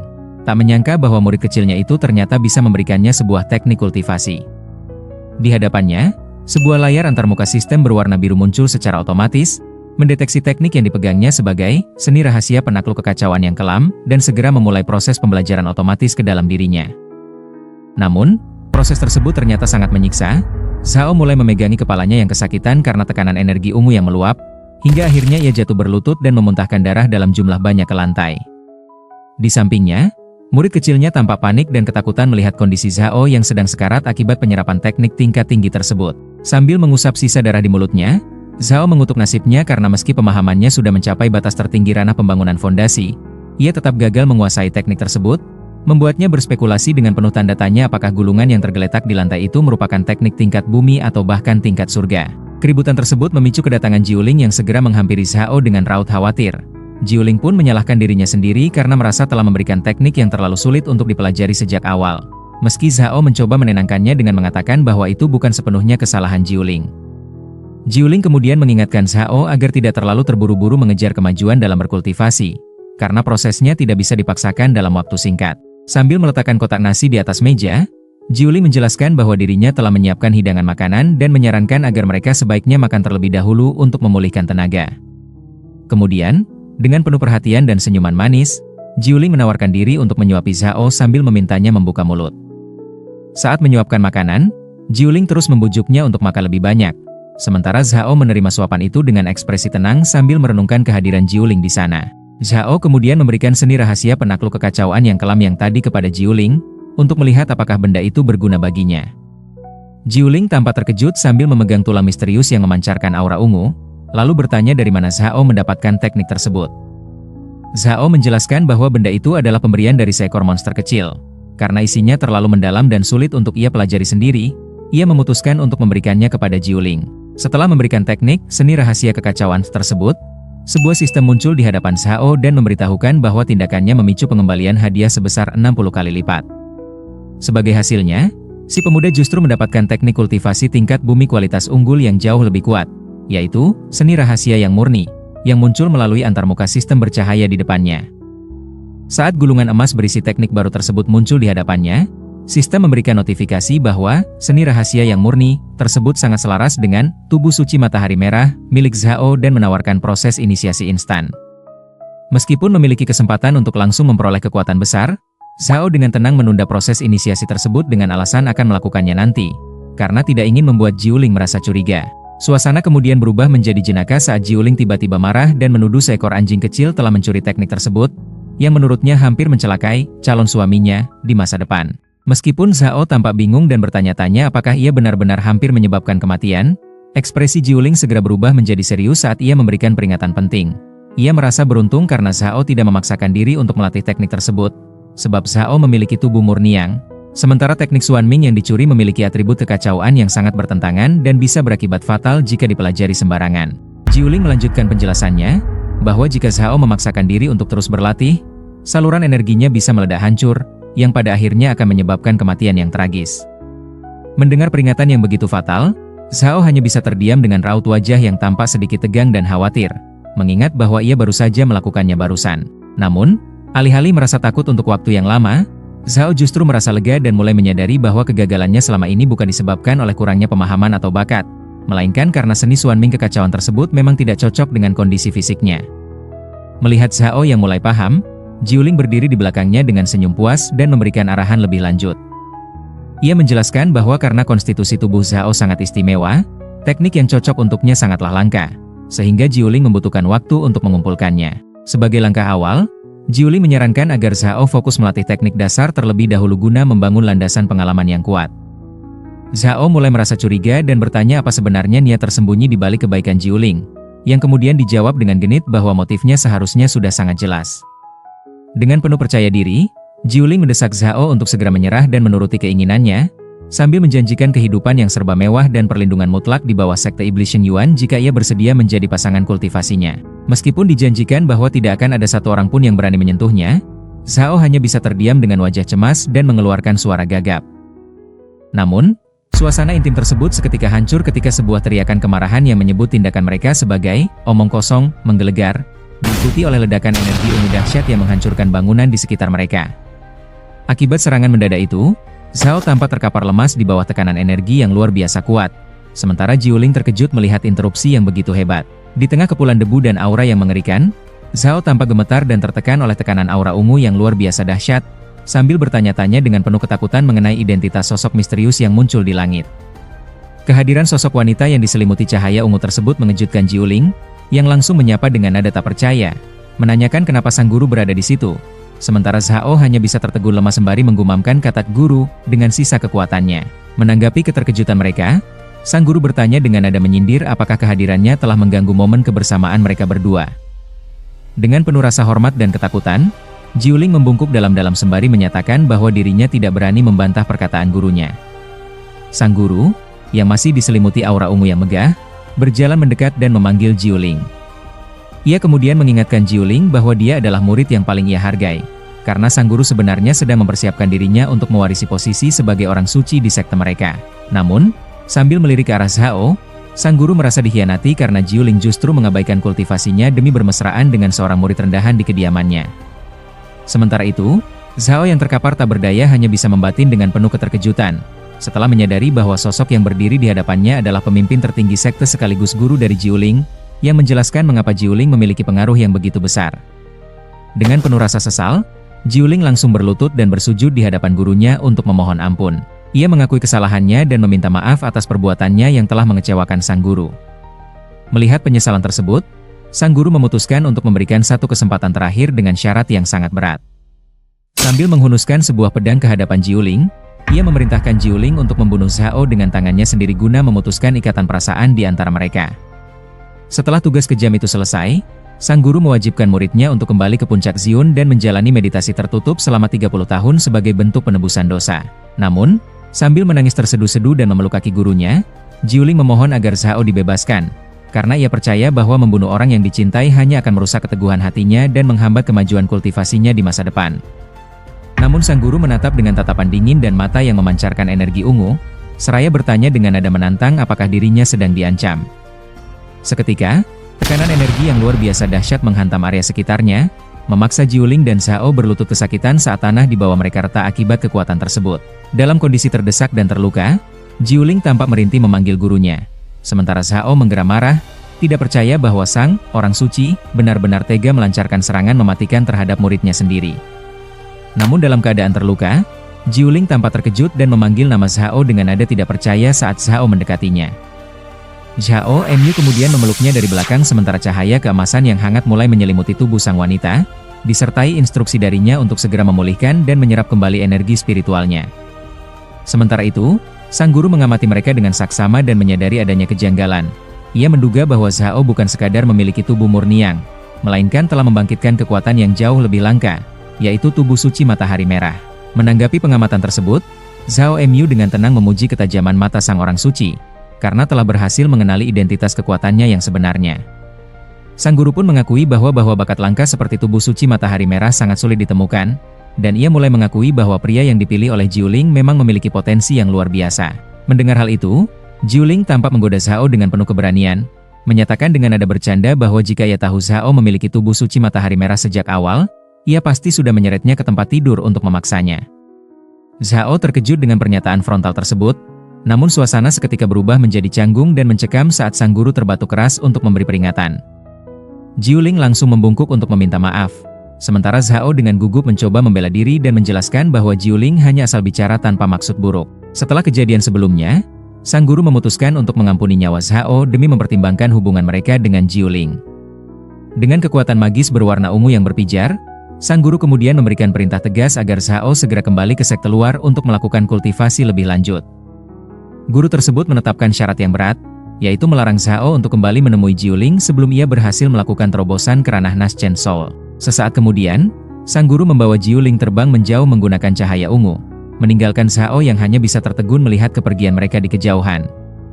Dalam keadaan terguncang, Zhao menyadari betapa mengerikannya kekuatan sang orang suci yang bisa membunuhnya hanya dengan satu pikiran. Dengan penuh rasa frustrasi dan keringat dingin yang mengucur, Zhao pun bertekad kuat untuk terus mengasah kekuatannya demi menjadi jauh lebih kuat dari sebelumnya agar bisa melampaui batasan yang diberikan. Beberapa saat kemudian, di sebuah kompleks bernama Lembaga Tugas Umum, suasana yang tenang mendadak pecah ketika Zhao melangkah masuk ke dalam sebuah ruangan berarsitektur klasik. Meskipun perjalanan sebelumnya berbahaya, Zhao merasa cukup puas karena setidaknya ia berhasil mendapatkan satu gulungan teknik bela diri tingkat bumi kualitas unggul serta sebuah pedang terbang kelas 4. Sambil duduk bersila di atas ranjang kayu dalam kamarnya yang tenang, Zhao kemudian memberikan instruksi kepada sistem di hadapannya untuk memulai proses transfer kekuatan. Layar sistem yang bercahaya biru itu pun segera merespons dengan patuh, menyatakan bahwa perintah tersebut telah dimengerti. Saat energi mulai melonjak di sekeliling tubuhnya dengan suara menderu yang dahsyat, Zhao memejamkan mata dan merasakan kekuatan yang luar biasa mengalir masuk. Zhao pun terkejut dengan kecepatan kultivasi yang dialaminya, menyadari bahwa inilah hasil dari efek gabungan antara teknik seni misterius yang murni dan tubuh suci matahari merah miliknya. Namun, di tengah proses tersebut, sistem tiba-tiba memberikan peringatan bahwa energi spiritual di sekitarnya tidak mencukupi. Sehingga muncul notifikasi yang menanyakan apakah sistem harus secara otomatis menyerap energi spiritual tambahan untuk melanjutkan kultivasi. Tanpa ragu, Zhao menekan tombol "Ya" pada layar virtual di hadapannya untuk memastikan proses penguatan dirinya tetap berjalan lancar. Zhao kemudian duduk bersila di hadapan tumpukan besar batu roh berwarna-warni, sambil berseru itu adalah batu roh miliknya yang terdahulu. Begitu proses kultivasi dimulai, batu-batu tersebut meledak menjadi serpihan energi yang berkilauan, dan dengan penuh semangat, Zhao berseru bahwa energi spiritual yang dinantikannya telah tiba. Cahaya keemasan yang kuat menyelimuti tubuhnya saat ia menyerap seluruh energi tersebut ke dalam dirinya. Namun setelah malam yang panjang, Zhao terperangah menyadari bahwa 70.000 batu roh yang ia kumpulkan dengan susah payah telah ludes hanya dalam waktu satu malam. Meski merasa kehilangan harta tersebut, Zhao merasa cukup puas karena pengorbanan itu membuahkan hasil yang sepadan, di mana ia berhasil menembus ke tingkat 3 fondasi bangunan hanya dalam semalam. Sambil meregangkan tubuh dan keluar dari ruangan, Zhao menyadari bahwa kini ia harus segera mencari cara untuk menghasilkan uang kembali, tepat sebelum beberapa orang asing datang menghampiri dan memanggil namanya. Di hadapannya, tampak seorang pria berotot besar bernama Hu Qiang, yang merupakan murid pesuruh tingkat 8 pemurnian Qi. Dengan seringai licik, ia mengintimidasi Zhao dengan mengatakan bahwa ia mendengar kakak senior Chu Jiaoran telah memberikan banyak imbalan. Hu Qiang kemudian menuntut tanda terima kasih atau bagian dari imbalan tersebut untuk dirinya dan kawan-kawannya, menunjukkan niat untuk melakukan pemerasan dengan aura kemarahan yang mulai berkobar di sekelilingnya. Sementara itu, Zhao tampak merenung sambil mengamati kilas balik yang memperlihatkan kebengisan Hu Qiang. Sosok yang dikenal sering menyalahgunakan kultivasinya untuk menindas orang lain di halaman murid pesuruh. Zhao menjelaskan bahwa Hu Qiang adalah seorang perundung yang bertindak sesuka hati. Bahkan pernah ada kejadian tragis di mana seorang murid baru dipukuli hingga tewas pada malam hari hanya karena berani membantahnya. Namun, alih-alih merasa terintimidasi, Zhao justru menghadapi Hu Qiang dengan senyum santai dan nada mengejek, menyebutnya sebagai bajingan yang pasti telah mengumpulkan banyak batu roh dari hasil merampas harta orang lain. Hal ini sontak memancing amarah Hu Qiang, yang dengan wajah memerah dan tinju terkepal, membentak bahwa jumlah batu roh yang ia miliki bukanlah urusan Zhao. Tersulut emosi, Hu Qiang menyerang dengan teknik cakar harimau yang ganas, sambil berteriak bahwa ia akan memberi pelajaran kepada Zhao. Namun, dengan gerakan yang sangat cepat dan lincah, Zhao berhasil menghindar sambil mengejek bahwa serangan itu terlalu lambat. Di detik berikutnya, Zhao melancarkan serangan balasan yang telah tepat ke wajah Hu Qiang, hingga ia terpental dengan mulut berdarah, sambil berseru dengan penuh kemenangan agar Hu Qiang belajar darinya. Melihat pemimpin mereka terkapar, rekan-rekan Hu Qiang segera berlari menghampiri dengan panik untuk menanyakan kondisinya. Hu Qiang, yang kini wajahnya penuh memar dan hidungnya berdarah, terbatuk-batuk karena menahan sakit sambil menatap Zhao dengan ekspresi tidak percaya, karena Zhao ternyata telah berhasil menembus ke ranah pembangunan fondasi. Menanggapi keterkejutan tersebut, Zhao berdiri dengan angkuh dikelilingi aura api yang membara, dan bertanya balik dengan nada mengejek apakah kekuatannya sudah terlihat begitu jelas sekarang. Melihat Zhao semakin kuat, Hu Qiang segera memerintahkan kawan-kawannya untuk berhenti terpaku dan menyerang secara bersamaan, yang langsung disambut dengan teriakan penuh semangat oleh rekan-rekannya, yang mulai menyelimuti tubuh mereka dengan aura hijau yang kuat. Mereka mengepung Zhao dengan niat untuk menghabisinya. Namun dengan gerakan yang sangat tenang dan lincah, Zhao berhasil menghindar dengan teknik kilat, saat kepalan tangan raksasa para pengeroyoknya mulai meluncur ke arahnya. Di tengah keriuhan pertarungan, 3 orang rekan Zhao mengamati dengan penuh kecemasan. Salah satu dari mereka tidak menyangka bahwa adik seperguruan Zhao bisa menerobos ke ranah pembangunan fondasi secepat itu. Namun, pria di antara mereka memperingatkan bahwa meski Zhao baru saja naik tingkat, menghadapi lawan sebanyak itu di ranah pemurnian Qi secara bersamaan akan tetap sangat menguras tenaga. Rasa khawatir mereka memuncak saat Wang Chen berteriak, memperingatkan agar adik seperguruan Zhao tetap waspada dan berhati-hati dalam menghadapi kepungan musuh tersebut. Dengan tenang, Zhao menarik napas dalam-dalam untuk menghimpun energi murninya, sembari membentuk segel tangan yang memancarkan pendaran cahaya merah di ujung jarinya. Saat kepungan musuh semakin mendekat, Zhao tiba-tiba melepaskan gelombang energi panas yang meledak ke segala arah, sambil berseru dengan tegas memerintahkan mereka untuk menyingkir. Kekuatan dahsyat dari hempasan aura api tersebut seketika memukul mundur para penyerangnya, membuat tubuh-tubuh kekar mereka terpental jatuh tak berdaya hanya dalam satu serangan yang telak. Di sisi lain, Hu Qiang yang murka tiba-tiba melompat dari udara dan menyerang Zhao sambil berteriak penuh emosi, berniat untuk menghabisinya dengan satu hantaman fatal. Namun, Zhao tetap tenang dan justru menyeringai penuh kemenangan saat melihat serangan ceroboh tersebut. Dengan gerakan yang sangat cepat dan presisi, ia melepaskan serangan balik bertenaga api yang telak mengenai wajah Hu Qiang hingga darah menyembur keluar. Akibat hantaman dahsyat tersebut, Hu Qiang terpental jauh ke belakang dengan posisi mengenaskan dan jatuh menimpa salah satu rekannya. Sambil menahan rasa sakit dengan darah yang masih mengalir dari mulutnya, Hu Qiang melontarkan ancaman keras bahwa urusan mereka belum selesai, dan memperingatkan Zhao untuk menantikan pembalasan darinya di kemudian hari. Tanpa memedulikan ancaman tersebut, Zhao membungkam ancaman Hu Qiang dengan menginjak punggungnya. Sambil berdiri tegak di atas tubuh Hu Qiang, Zhao menatap dingin dengan senyum sinis yang mengintimidasi. Hanya dengan satu perintah singkat, diam, Zhao menginjak Hu Qiang hingga tersungkur ke tanah. Melihat kemenangan telat tersebut, kerumunan warga segera bersorak gembira dan memuji Zhao, karena telah mewakili mereka meluapkan rasa sakit hati yang selama ini terpendam. Mereka merasa lega karena Hu Qiang yang biasanya bertindak semena-mena itu, akhirnya tertunduk setelah menabrak tembok besi, alias bertemu lawan yang jauh lebih tangguh. Menanggapi sanjungan dan jempol yang diacungkan kepadanya, Zhao hanya terkekeh santai sembari meminta mereka untuk menunggu sejenak dengan sikap yang tetap tenang dan berwibawa. Dengan menggunakan energi spiritual, Zhao menarik sebuah kantong berisi batu roh yang sebelumnya dicuri oleh Hu Qiang. Sambil tersenyum ramah dan mengangkat tangannya, Zhao mengumumkan dengan lantang bahwa semua harta yang telah dirampas oleh Hu Qiang, kini akan dikembalikan sepenuhnya kepada pemilik aslinya. Sambil berseru penuh semangat, Zhao melemparkan ratusan batu roh berwarna-warni ke udara, membiarkannya jatuh menghujani kerumunan warga seperti permata yang berkilauan. Pemandangan tersebut seketika memicu kegembiraan luar biasa.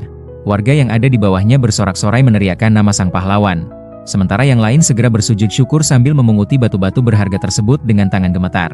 Notifikasi sistem muncul, memberitahu Zhao bahwa sedekah 9.000 batu roh yang ia berikan barusan telah memicu efek pengembalian 1.000 kali lipat, membuatnya memperoleh 9 juta batu roh secara instan. Zhao pun bergumam dalam hati dengan penuh kepuasan bahwa untuk sementara waktu, dirinya tidak akan pernah kekurangan sumber daya tersebut lagi. Dengan sikap yang rendah hati, Zhao mendekati Wang Chen dan bermaksud memberikan sebuah pil, sebagai bentuk terima kasih atas perhatian yang telah diberikan sejak ia pertama kali masuk ke sekte. Namun, begitu menyadari bahwa benda tersebut adalah pil pengumpul energi spiritual, Wang Chen terkejut luar biasa dan segera menolaknya dengan gestur tangan yang panik. Baginya, pemberian tersebut terasa terlalu berharga, sehingga ia merasa sungkan dan tidak berani untuk menerimanya. Tanpa membuang waktu dengan pembicaraan sia-sia, Zhao langsung menyentil pil tersebut masuk ke dalam mulut Wang Chen yang sedang tersedak karena terkejut.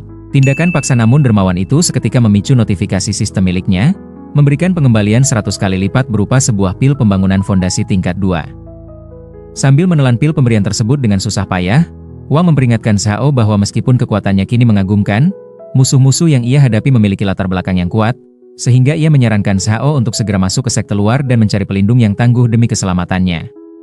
Mendengar hal itu, Zhao menyetujui masukan tersebut dengan tatapan yang penuh rencana dan tekad yang kuat.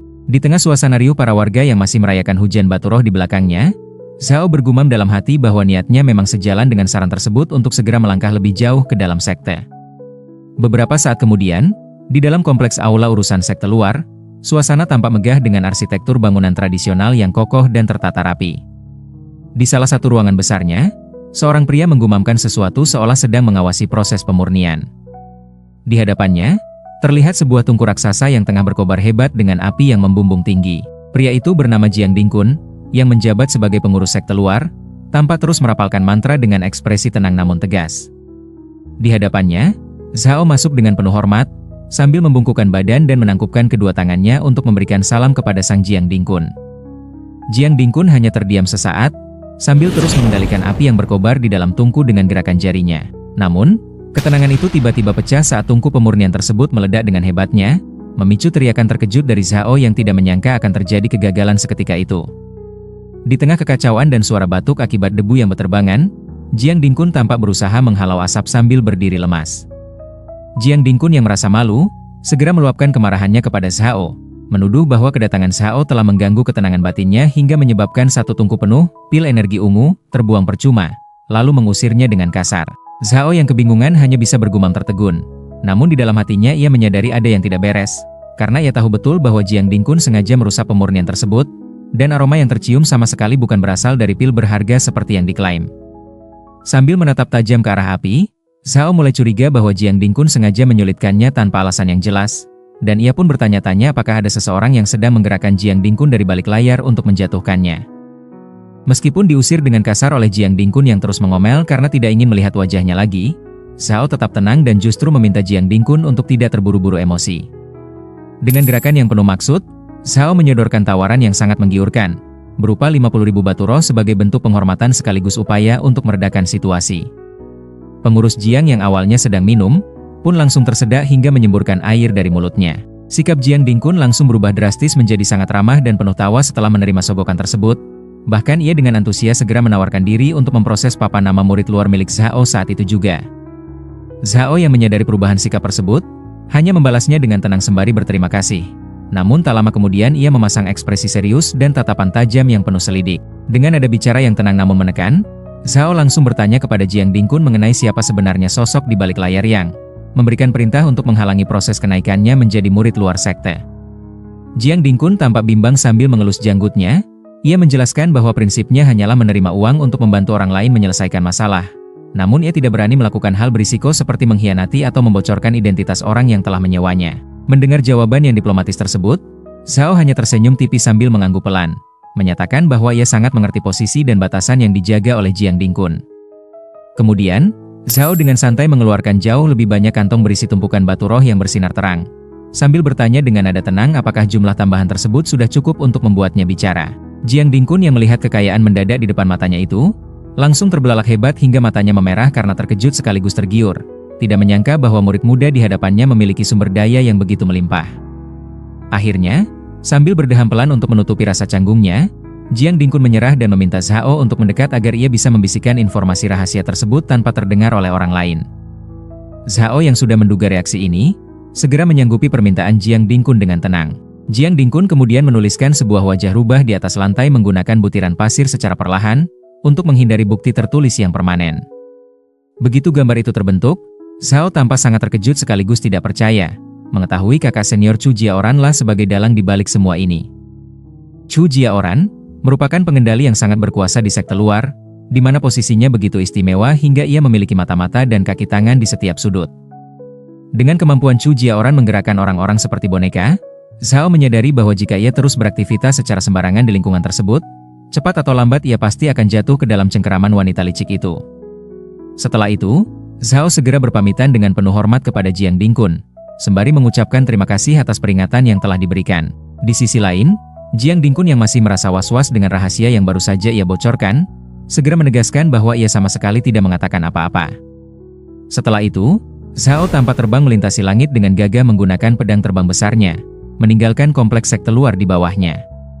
Sambil menatap tajam ke depan dengan ekspresi yang penuh perhitungan, Zhao menyadari bahwa ancaman dari Chu Jiaoran bukanlah sesuatu yang bisa dianggap remeh. Di tengah situasi yang semakin memanas dan berbahaya ini, Zhao Mu memutuskan bahwa satu-satunya pilihan yang masuk akal baginya saat ini adalah pergi mencari Luqi untuk sementara waktu demi menghindari pusat perhatian dan mencari tempat perlindungan yang aman dari pengawasan musuh-musuhnya. Beberapa saat kemudian, Zhao akhirnya tiba di bagian dalam dari sekte iblis Sheng Yuan dengan menggunakan pedang terbangnya. Namun, sesampainya di sana, ia justru dikagetkan oleh pemandangan yang tidak terduga dari kejauhan. Dengan ekspresi bingung dan penuh tanya, Zhao bergumam keheranan saat melihat dua orang pria asing yang tampak baru saja keluar dari dalam kamar Luqi. Kedua pria yang keluar dari kamar Luqi tersebut ternyata bukanlah orang sembarangan, melainkan sosok-sosok penting dari sekte iblis Sheng Yuan. Pria yang berdiri di depan dengan janggut panjang adalah Lu Haikong, yang menjabat sebagai penatua ke-12 di sekte tersebut. Sementara itu, pria muda berperawakan tegap di belakangnya adalah Long Tianxiang, sosok jenius yang menduduki peringkat kelima dalam daftar bakat sekte iblis Sheng Yuan. Di sana, Lu Haikong menyatakan bahwa karena Luqi telah berhasil mencapai ranah Golden Core, maka rencana pernikahan politik di antara mereka sudah sepatutnya segera dijadwalkan. Menanggapi hal tersebut dengan penuh hormat, Long Tianxiang memberikan kepastian bahwa ia sangat memahami situasi tersebut, dan berjanji akan segera menikahi cucu Lu Haikong tepat setelah ia berhasil meraih posisi juara dalam kompetisi berburu besar tahun ini. Suasana di kediaman tersebut tampak penuh dengan intrik saat Lu Haikong tertawa lebar, mengungkapkan betapa ia sangat menantikan hari pernikahan yang telah direncanakan sebelumnya. Namun, dari kejauhan, Zhao mengamati interaksi tersebut dengan nada mencemooh, menyebut Long Tianxiang sebagai naga topi hijau, sebuah istilah yang menyiratkan bahwa Long Tianxiang tidak menyadari perselingkuhan pasangannya. Tak lama kemudian, Zhao menghampiri kediaman Luqi dengan aura energi emas yang membara, dan berteriak memanggil kakak seperguruannya di depan sebuah bangunan. Pintu bangunan itu terbuka dan memunculkan sosok Luqi, yang menyambut kedatangan Zhao dengan wajah memerah dan ekspresi penuh kegembiraan. Namun, suasana hangat itu sedikit berubah ketika Zhao bertanya, apakah kedatangan Long Tianxiang ke tempat itu bertujuan untuk membahas masalah pernikahan mereka. Dengan ketus dan tanpa ragu, Luqi langsung memotong pembicaraan, menegaskan bahwa ia tidak suka mendengar nama pria itu disebut, dan meminta Zhao untuk tidak pernah membahas Long Tianxiang lagi di hadapannya. Kemudian, sambil menatap Zhao dengan tatapan penuh minat, Luqi bertanya dengan nada penasaran mengenai alasan dibalik inisiatif Zhao yang tiba-tiba datang menemuinya hari ini. Zhao menjawab dengan nada mengeluh, bahwa alasan kedatangannya adalah karena ulah seorang siluman rubah yang menghalanginya masuk ke gerbang luar. Sebuah pernyataan yang langsung memicu amarah dan rasa kompetitif dalam diri Luqi. Dengan wajah yang serius dan kepalan tangan yang kuat, Luqi menyatakan dengan penuh percaya diri bahwa dirinya kini telah berhasil menembus ranah Golden Core. Ia bertekad bahwa setelah berhasil menstabilkan basis kultivasinya dalam beberapa hari ke depan, ia akan langsung pergi menemui wanita tersebut untuk menantangnya secara langsung sebagai bentuk pembalasan. Dalam suasana yang semakin intens dan intim, Luqi menatap Zhao dengan tatapan menggoda sembari membisikkan rasa terima kasihnya. Karena menurutnya keberhasilannya menembus ranah Golden Core dengan begitu cepat, adalah berkat bantuan Zhao. Zhao, yang mulai merasa kewalahan dengan godaan tersebut, mengeluh bahwa kekuatan yang murni di dalam tubuhnya sudah tidak bisa dibendung lagi akibat perbuatan Luqi. Bukannya menjauh, Luqi justru semakin berani dengan mendekap Zhao lebih erat, dan membalas dengan nada sensual agar Zhao tidak perlu lagi menahan kekuatan tersebut. Dalam suasana yang semakin memanas, Luqi akhirnya menunjukkan niat aslinya dengan tatapan penuh ambisi, menyatakan bahwa ia membutuhkan bantuan Zhao untuk mendukung proses kultivasinya lebih lanjut. Meskipun Zhao sempat memberikan reaksi penolakan yang panik, Luqi tidak memedulikannya dan tetap melanjutkan tindakannya. Adegan kemudian beralih ke siluet mereka di balik jendela saat malam tiba, di mana suara-suara napas dan rintihan yang samar terdengar di tengah keheningan malam. Keesokan harinya, setelah sesi kultivasi ganda yang intens berakhir, Luqi tampak tertidur lelap dengan napas yang teratur, sementara Zhao terbangun dan meregangkan tubuhnya. Di saat itulah, sistem muncul di hadapan Zhao, memberikan notifikasi bahwa energi yang murni miliknya baru saja dikuras dalam proses tersebut. Namun Zhao mendapatkan kompensasi berupa pengembalian energi sebesar 50 kali lipat. Meskipun demikian, Zhao merasa kecewa karena peningkatan kekuatannya terasa sangat sedikit, yang kemudian dijelaskan oleh sistem bahwa hadiah pengembalian tersebut akan terus berkurang, karena Zhao sudah terlalu sering melakukan proses kultivasi pengurasan energi dengan Luqi. Sambil menatap ke arah Luqi yang masih terlelap, Zhao merenungkan mekanisme sistem yang baru saja ia alami, menyadari bahwa terlalu banyak berinvestasi pada satu orang, justru membuat tingkat penggandaan bonusnya semakin menurun. Sebuah strategi baru pun muncul di benaknya. Zhao berpikir bahwa mungkin dengan mencari beberapa saudari seperguruan lainnya untuk diajak berkultivasi bersama, ia dapat meningkatkan kembali drop rate dari sistem tersebut. Dengan ekspresi serius namun penuh keyakinan, Zhao menyimpulkan dalam hati bahwa dugaannya itu pasti benar dan merupakan langkah terbaik untuk kemajuan kekuatannya. Mengabaikan keraguan sebelumnya, Zhao memutuskan untuk memikirkan urusan wanita di lain waktu, dan segera memusatkan perhatiannya pada latihan meditasi. Dengan dikelilingi batu-batu permata energi yang melayang di sekitarnya, Zhao memantapkan tekad bahwa menjadi lebih kuat adalah prioritas utama dan kebenaran yang mutlak. Upayanya membuahkan hasil instan saat energi emas terpancar dari tubuhnya, memicu notifikasi sistem yang menunjukkan bahwa Zhao telah berhasil menembus tingkat fondasi level 3, dan langsung melonjak hingga ke level 4. Namun, Zhao terkejut dan tidak percaya saat menyadari bahwa seluruh sumber daya energinya telah habis seketika, padahal ia bahkan belum sempat menembus tingkat kelima. Dengan tatapan kosong ke arah wadah energinya yang telah kosong melompong, Zhao baru menyadari betapa rakusnya tubuh suci miliknya dalam mengonsumsi sumber daya kultivasi. Sambil merenung dengan serius, Zhao pun menyimpulkan bahwa dirinya harus terus mengumpulkan lebih banyak lagi sumber daya, untuk bisa menopang kemajuan kekuatannya yang luar biasa haus energi tersebut. Di tengah ketenangan setelah meditasinya, Zhao tiba-tiba dikejutkan oleh suara gaduh dan bayangan misterius yang melintas cepat di balik jendela. Dengan penuh rasa heran dan waspada, Zhao bergumam mempertanyakan benda atau sosok apa yang baru saja lewat, hingga akhirnya ia memutuskan untuk membuka jendela lebar-lebar demi mencari tahu kebenaran di baliknya.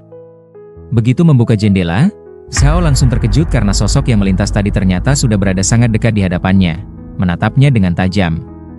Dengan ekspresi gugup yang dipaksakan menjadi senyum ramah, Zhao segera menyapa sosok wanita tersebut dengan nada terbata-bata, memanggilnya sebagai orang suci yang agung. Dengan penuh wibawa, sang orang suci meminta agar dirinya dipanggil dengan nama Anjing saat ia berdiri tegak di hadapan Zhao. Mendengar permintaan itu, Zhao segera merespons dengan sikap yang sangat ramah dan sopan, sambil menanyakan maksud serta tujuan kedatangan Jing yang secara khusus mencarinya di waktu seperti itu. Jing hanya terdiam sejenak, sebelum tiba-tiba mendekat dan menyentuh perut Zhao. Tanpa basa-basi, Jing menyatakan bahwa ia menginginkan kekuatan yang murni milik Zhao untuk membantunya dalam berkultivasi. Merasa tidak nyaman dan sedikit terancam, Zhao mencoba menjaga jarak dengan sopan, sambil beralasan bahwa teknik kultivasi semacam itu memiliki efisiensi yang sangat rendah di tahap akhir, berharap Jing hanya sedang bercanda dan tidak benar-benar membutuhkan bantuannya. Melihat penolakan tersebut, Jing langsung mengeluarkan aura ungu yang sangat kuat, sambil memuji keberanian Zhao dengan nada mengintimidasi. Tekanan energi spiritual yang dilepaskannya begitu dahsyat, hingga membuat Zhao tak berdaya dan terhempas lantai. Dengan tubuh yang terkunci oleh kekuatan luar biasa itu, Zhao hanya bisa meringis kesakitan, sambil membatin betapa mengerikannya tekanan energi spiritual yang dimiliki oleh Jing. Jing yang tampak tidak sabar, segera memotong pembicaraan dan mendesak Zhao untuk berhenti membuang waktu, menuntut jawaban tegas apakah Zhao bersedia atau tidak. Merasa terpojok oleh tekanan energi yang luar biasa, Zhao akhirnya terpaksa memberikan senyum getir, dan menyatakan kesediaannya demi menuruti perintah Jing. Namun, di balik kepatuhan sementaranya itu, Zhao menyimpan dendam yang mendalam. Sambil meringis menahan tekanan, ia bertekad dalam hati bahwa selama ia masih hidup, akan ada kesempatan baginya untuk membalas dendam, dan suatu saat nanti akan menundukkan Jing di bawah kakinya. Zhao akhirnya menyerah pada keadaan dan dengan nada menggoda yang nakal, ia bertanya posisi seperti apa yang disukai oleh Jing agar ia bisa bekerja sama dengan baik dalam proses kultivasi tersebut. Pertanyaan yang frontal dan tidak terduga itu, seketika meruntuhkan kewibawaan Jing. Wajah Jing memerah karena malu hingga ke telinga. Jing yang tampak kesal sekaligus malu, segera memperingatkan Zhao dengan tegas agar tidak menanyakan hal-hal yang tidak pantas. Sambil mengeluarkan aura sihir berwarna ungu yang membara, Jing membuka sebuah portal dimensi di tengah ruangan untuk mengakhiri percakapan tersebut. Dengan sekejap, kilatan energi ungu yang kuat meledak dan menyelimuti ruangan, memindahkan mereka dari sana. Tak lama kemudian, latar tempat berpindah ke kediaman Gua Zitian, sebuah tempat tersembunyi yang eksotis di dalam batang pohon raksasa yang dikelilingi pegunungan. Setibanya di lokasi tersebut, Jing memerintahkan Zhao dengan singkat untuk segera mengikutinya masuk.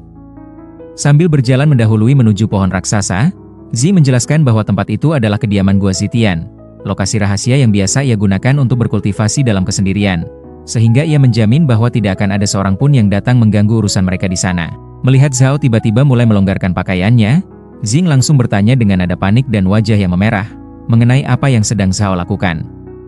Dengan santainya, Zhao menjawab bahwa ia hanya mencoba bekerja sama untuk membantu proses kultivasi pemulihan yang sebelumnya mereka bahas. Merasa situasi menjadi canggung, Jing dengan cepat menegaskan bahwa Zhao tidak perlu melepas pakaian, karena ia sudah memiliki rencana sendiri untuk prosedur tersebut. Zhao terus menggoda dengan berkata bahwa ternyata Jing lebih menyukai gaya yang agresif atau proaktif. Bahkan Zhao sempat sombong dengan menyebut bahwa ia sering bertemu tipe wanita seperti itu, dan ingin memberikan saran berdasarkan pengalamannya agar proses kultivasi mereka lebih maksimal. Namun, kesabaran Jing benar-benar habis. Dalam sekejap, ia menggunakan kekuatannya untuk membungkam mulut Zhao, dan mengikat seluruh tubuhnya pada sebuah batang kayu besar.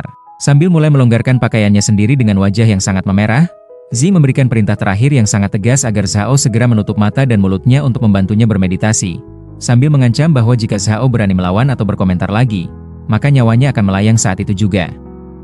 Zhao akhirnya diceburkan dalam air dengan cipratan yang cukup besar, hingga rambutnya yang panjang basah kuyup. Sambil berdiri di dalam air, ia mendengarkan instruksi dari Jing yang memerintahkannya untuk membersihkan seluruh tubuhnya sampai bersih. Zhao pun menyanggupi perintah tersebut dengan patuh, sambil memanggil Jing dengan sebutan Tuan Putri yang mulia. Setelah selesai, Zhao tampak masih tidak percaya dengan situasi yang dialaminya. Bahkan ia bergumam kepada Jing apakah dirinya sedang bermimpi saat ini. Namun, Jing yang tampaknya sudah kehilangan kesabaran, segera membentaknya untuk diam. Dengan tangan yang masih mengeluarkan aura energi spiritual ungu, Jing menggunakan kekuatan untuk mengangkat tubuh Zhao ke udara, sebelum akhirnya melemparkannya ke atas tempat tidur. Sambil terbaring tak berdaya, Zhao membatin bahwa ia tidak menyangka Jing ternyata memiliki kekuatan sehebat ksatria suci, hingga ia sama sekali tidak bisa melawan. Namun, suasana tiba-tiba berubah ketika ia merasakan sesuatu, dan terkejut melihat sosok di hadapannya bukan lagi Xing. Di depannya kini muncul dua gadis kembar dengan telinga kucing bernama An Lele dan An Yuan yang tampak menggoda, membuat Zhao panik dan kebingungan mencari keberadaan Xing. Kedua gadis kembar bertelinga kucing tersebut segera mendekati Zhao, dan bertanya dengan nada menggoda apakah mereka berdua kurang cantik di matanya. Mereka kemudian menjelaskan identitas asli mereka sebagai boneka, yang diciptakan oleh sang majikan khusus untuk membantu proses kultivasi dengan cara menyerap energi yang murni dari tubuh Zhao. Sambil merangkak mendekat, mereka memperingatkan Zhao agar bekerja sama dengan baik, karena mereka harus menyelesaikan tugas tersebut dalam waktu 1 jam saja. Mendengar hal itu, Zhao menyeringai remeh, merasa terhina karena Xing justru mengirim alat sebagai pengganti untuk mengambil kekuatan yang murni miliknya, apalagi dengan batas waktu 1 jam yang dianggapnya merendahkan harga dirinya. Dengan kilat kemarahan di matanya, Zhao segera membalikkan keadaan dengan mencengkeram salah satu gadis boneka tersebut hingga membuatnya terkejut.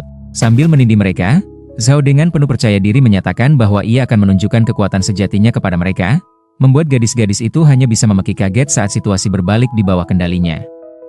Melihat adiknya diperlakukan dengan kasar, gadis yang satu lagi meledak dalam amarah dan menyebut Zhao brengsek sambil mendesaknya untuk bersikap lebih lembut. Namun, Zhao, dengan tatapan mata merah yang tajam dan ekspresi penuh tekad, tetap tidak bergeming, membuat mereka terkejut dan tak berdaya saat Zhao terus memaksakan kehendaknya. Beberapa lama kemudian, Xing tampak mulai tidak sabar dan merasa kesal sambil bertanya-tanya berapa lama lagi si brengsek itu akan selesai. Sementara suara-suara erangan masih terdengar jelas. Di sisi lain, kedua gadis boneka kucing itu akhirnya terkulai lemas dan kelelahan setelah urusan mereka selesai. Sedangkan Zhao justru merasa sangat segar dan penuh energi. Dalam diam, Zhao menyadari dengan takjub bahwa pemandian air panas tersebut ternyata mampu meningkatkan kekuatan yang murni miliknya secara drastis. Sehingga meski telah beraktivitas cukup lama, semangat dan fisiknya tetap terasa bugar dan prima. Kedua gadis boneka kucing itu kemudian berjalan tertatih-tatih, sambil menahan rasa sakit dan terus mengumpat pelan kepada Zhao. Sementara Zhao hanya memperhatikannya dengan bingung dari kejauhan. Segera setelah itu, mereka berdua berlutut dalam posisi bersujud di hadapan Sang Xing, memohon ampunan atas kegagalan mereka dan menyatakan bahwa mereka layak dihukum mati. Mereka berdalih bahwa konstitusi tubuh Zhao ternyata jauh lebih kuat dan tangguh dari yang dibayangkan. Sehingga hal itulah yang menyebabkan tugas mereka terlambat dan tidak berjalan sesuai rencana. Xing, dengan wajah yang tampak sedikit memerah karena telah menyaksikan seluruh kejadian tersebut, akhirnya angkat bicara dan menenangkan kedua pelayannya, dengan mengatakan bahwa ia tidak menyalahkan mereka atas apa yang terjadi. Xing kemudian memerintahkan kedua gadis boneka kucing itu untuk menyerahkan cairan yang murni yang telah mereka kumpulkan, dan segera pergi untuk beristirahat serta memulihkan luka-luka mereka. Mendengar perintah tersebut, kedua gadis boneka kucing itu segera membungkuk hormat secara bersamaan, dan menjawab dengan tegas bahwa mereka mematuhi instruksi sang majikan. Setelah kedua pelayannya pergi, Zhao dengan santai merapikan pakaiannya. Dengan nada yang sedikit sombong dan penuh percaya diri, Zhao bertanya apakah penampilannya tadi cukup mengesankan di mata Xing. Xing hanya menjawab dengan dingin dan singkat bahwa performa Zhao tadi biasa-biasa saja.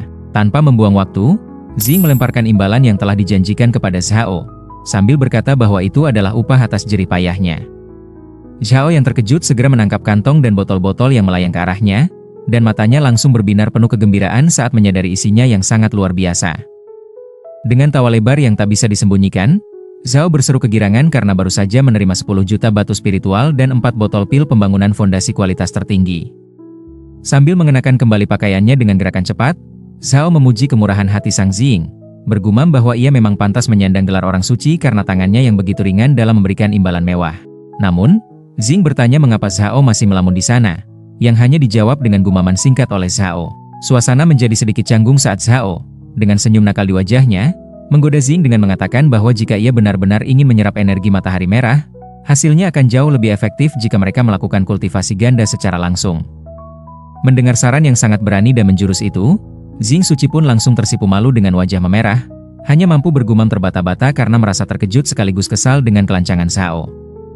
Xing yang sedang tersipu malu, akhirnya meledak marah dan mengusir Zhao dengan kasar agar segera pergi dari hadapannya. Dengan sekali jentikan energi spiritual berwarna ungu yang kuat, Xing menteleportasi Zhao secara paksa, hingga Zhao terkejut dan menyadari bahwa dirinya telah dikirim kembali ke kediaman Luqi, membuatnya takjub sekaligus gentar akan kemampuan tingkat tinggi yang dimiliki oleh Xing. Setelah itu, Zhao dikejutkan oleh munculnya layar antarmuka sistem, yang memberitahukan bahwa ia telah berhasil menyumbangkan sejumlah besar energi matahari merah kepada Xing. Berkat kontribusi tersebut, sistem mengonfirmasi bahwa tingkat tubuh suci matahari merah miliknya telah meningkat secara drastis, yang langsung ia respons dengan gumaman singkat, sebelum akhirnya mulai bermeditasi untuk merasakan kekuatan baru yang meluap di dalam dirinya. Tidak lama kemudian, sambil mengepalkan tangannya yang diselimuti energi, Zhao tersenyum licik karena strateginya terbukti benar bahwa dengan berinteraksi dengan orang yang berbeda, ia bisa mendapatkan hadiah sistem yang jauh lebih besar. Zhao merasa optimis bahwa selama Jing masih membutuhkan energi matahari merah miliknya, posisi dan pengaruhnya di dalam sekte akan aman, dan Zhao memiliki pijakan yang kuat untuk masa depannya di sana. Di tempat lain, Jing tampak sedang duduk tenang sambil memegang sebuah cawan kecil berisi cairan berwarna emas yang memancarkan energi hangat. Sambil menatap cairan tersebut dengan saksama, Jing bergumam dalam hati penuh harap agar cairan matahari merah yang diberikan oleh Zhao memiliki khasiat yang manjur dan tidak mengecewakan ekspektasinya untuk meningkatkan kekuatannya sendiri. Namun, Jing seketika terbayang kembali akan momen intim yang melibatkan Zhao dan sosok boneka dengan telinga rubah, yang memicu gejolak aneh di dalam tubuhnya. Wajahnya langsung memerah padam, hingga akhirnya Jing hanya bisa mendesah tertahan. Meskipun pikirannya sempat terganggu, Jing segera memusatkan kembali energinya dan dengan tegas bergumam bahwa seorang tungku manusia rendahan tidak akan pernah bisa memengaruhi kultivasinya.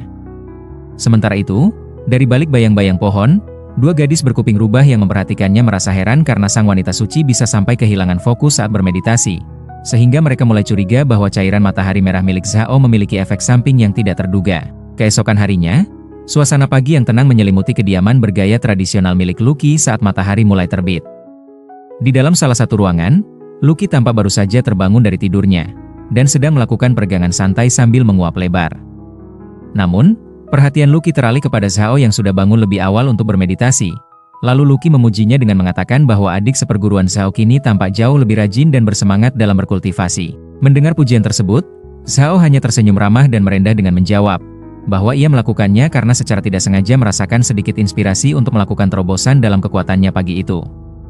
Melihat adanya peningkatan pesat pada ranah kultivasi Zhao, Lucky dengan antusias mengajaknya untuk mencoba tantangan bersama di jalan mendaki surga.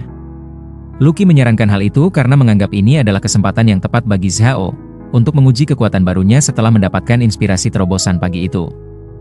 Beberapa saat kemudian, pemandangan beralih ke sebuah gerbang raksasa bercahaya ungu yang dikenal sebagai jalan mendaki surga, sebuah alam rahasia kuno milik sekte iblis Sheng Yuan. Tempat ini memiliki total 12 tingkat tantangan, di mana murid yang berhasil mencapai tingkat ketiga saja sudah dianggap layak masuk dalam jajaran 100 besar jenius di sekte luar. Hal ini dikarenakan tingkat kesulitan yang melonjak drastis mulai dari lantai ketiga, di mana para penantang akan langsung berhadapan dengan monster tingkat Golden Core yang sangat kuat dan mengerikan. Sementara itu, Lucky menjelaskan bahwa Chu Jiaoran menempati peringkat ke-9 dalam daftar jenius murid luar sekte, dan memiliki kemampuan luar biasa untuk bertahan selama satu pembakaran dupa di tingkat keempat jalur menuju langit. Meskipun Zhao merasa tidak enak karena telah merepotkannya, Lucky menegaskan bahwa tindakannya bukan semata-mata demi membantu orang lain, melainkan juga untuk kepentingan dirinya sendiri. Lucky kemudian menyatakan ketidaksetujuannya terhadap anggapan orang-orang bahwa Chu Jiaoran adalah praktisi wanita paling potensial di sekte luar, sembari menunjukkan ambisinya untuk melihat siapa yang lebih unggul antara ras manusia dan ras siluman. Dalam diam, Zhao merenung bahwa meski sekte iblis Sheng Yuan memperlakukan manusia dan siluman secara setara, pada akhirnya tetap ada perbedaan mendasar di antara keduanya yang memicu persaingan dan konflik internal. Namun, suasana tegang itu mencair saat ia memberitahu Lucky bahwa kini ia juga telah menjadi murid luar, sehingga mereka bisa pergi bersama-sama. Mendengar kabar gembira tersebut, Lucky menyambutnya dengan antusias dan senyum lebar, sambil menggandeng lengan Zhao dengan akrab saat mereka melangkah maju. Sementara itu, di gerbang jalan mendaki surga, terlihat beberapa murid tampak baru saja keluar dengan kondisi babak belur setelah mengalami kegagalan. Salah satu dari mereka mengeluh dengan putus asa tentang betapa mengerikannya monster di lantai ketiga, jalan surga, dan merasa heran bagaimana para jenius pilihan bisa melewatinya. Keluhan tersebut langsung dibalas dengan ketus oleh rekannya yang menyatakan bahwa itulah alasan mengapa mereka disebut sebagai jenius pilihan. Di tengah kerumunan para murid, muncul sosok Niu Tai, disambut dengan pujian selangit oleh rekan-rekannya karena berhasil naik 47 peringkat dalam tantangan Jalan Surga. Mereka dengan penuh kekaguman bertanya-tanya bagaimana Niu Tai bisa menjadi begitu kuat dalam waktu singkat, dan meramalkan bahwa ia pasti akan mengamankan posisi 10 besar di daftar jenius sekte luar.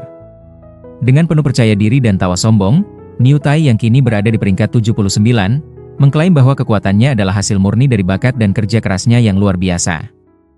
Kesombongan Niu Tai seketika sirna saat ia merasakan kehadiran aura yang mengintimidasi, dan ia pun menoleh dengan keringat dingin ketika seorang wanita berambut merah muncul di belakangnya.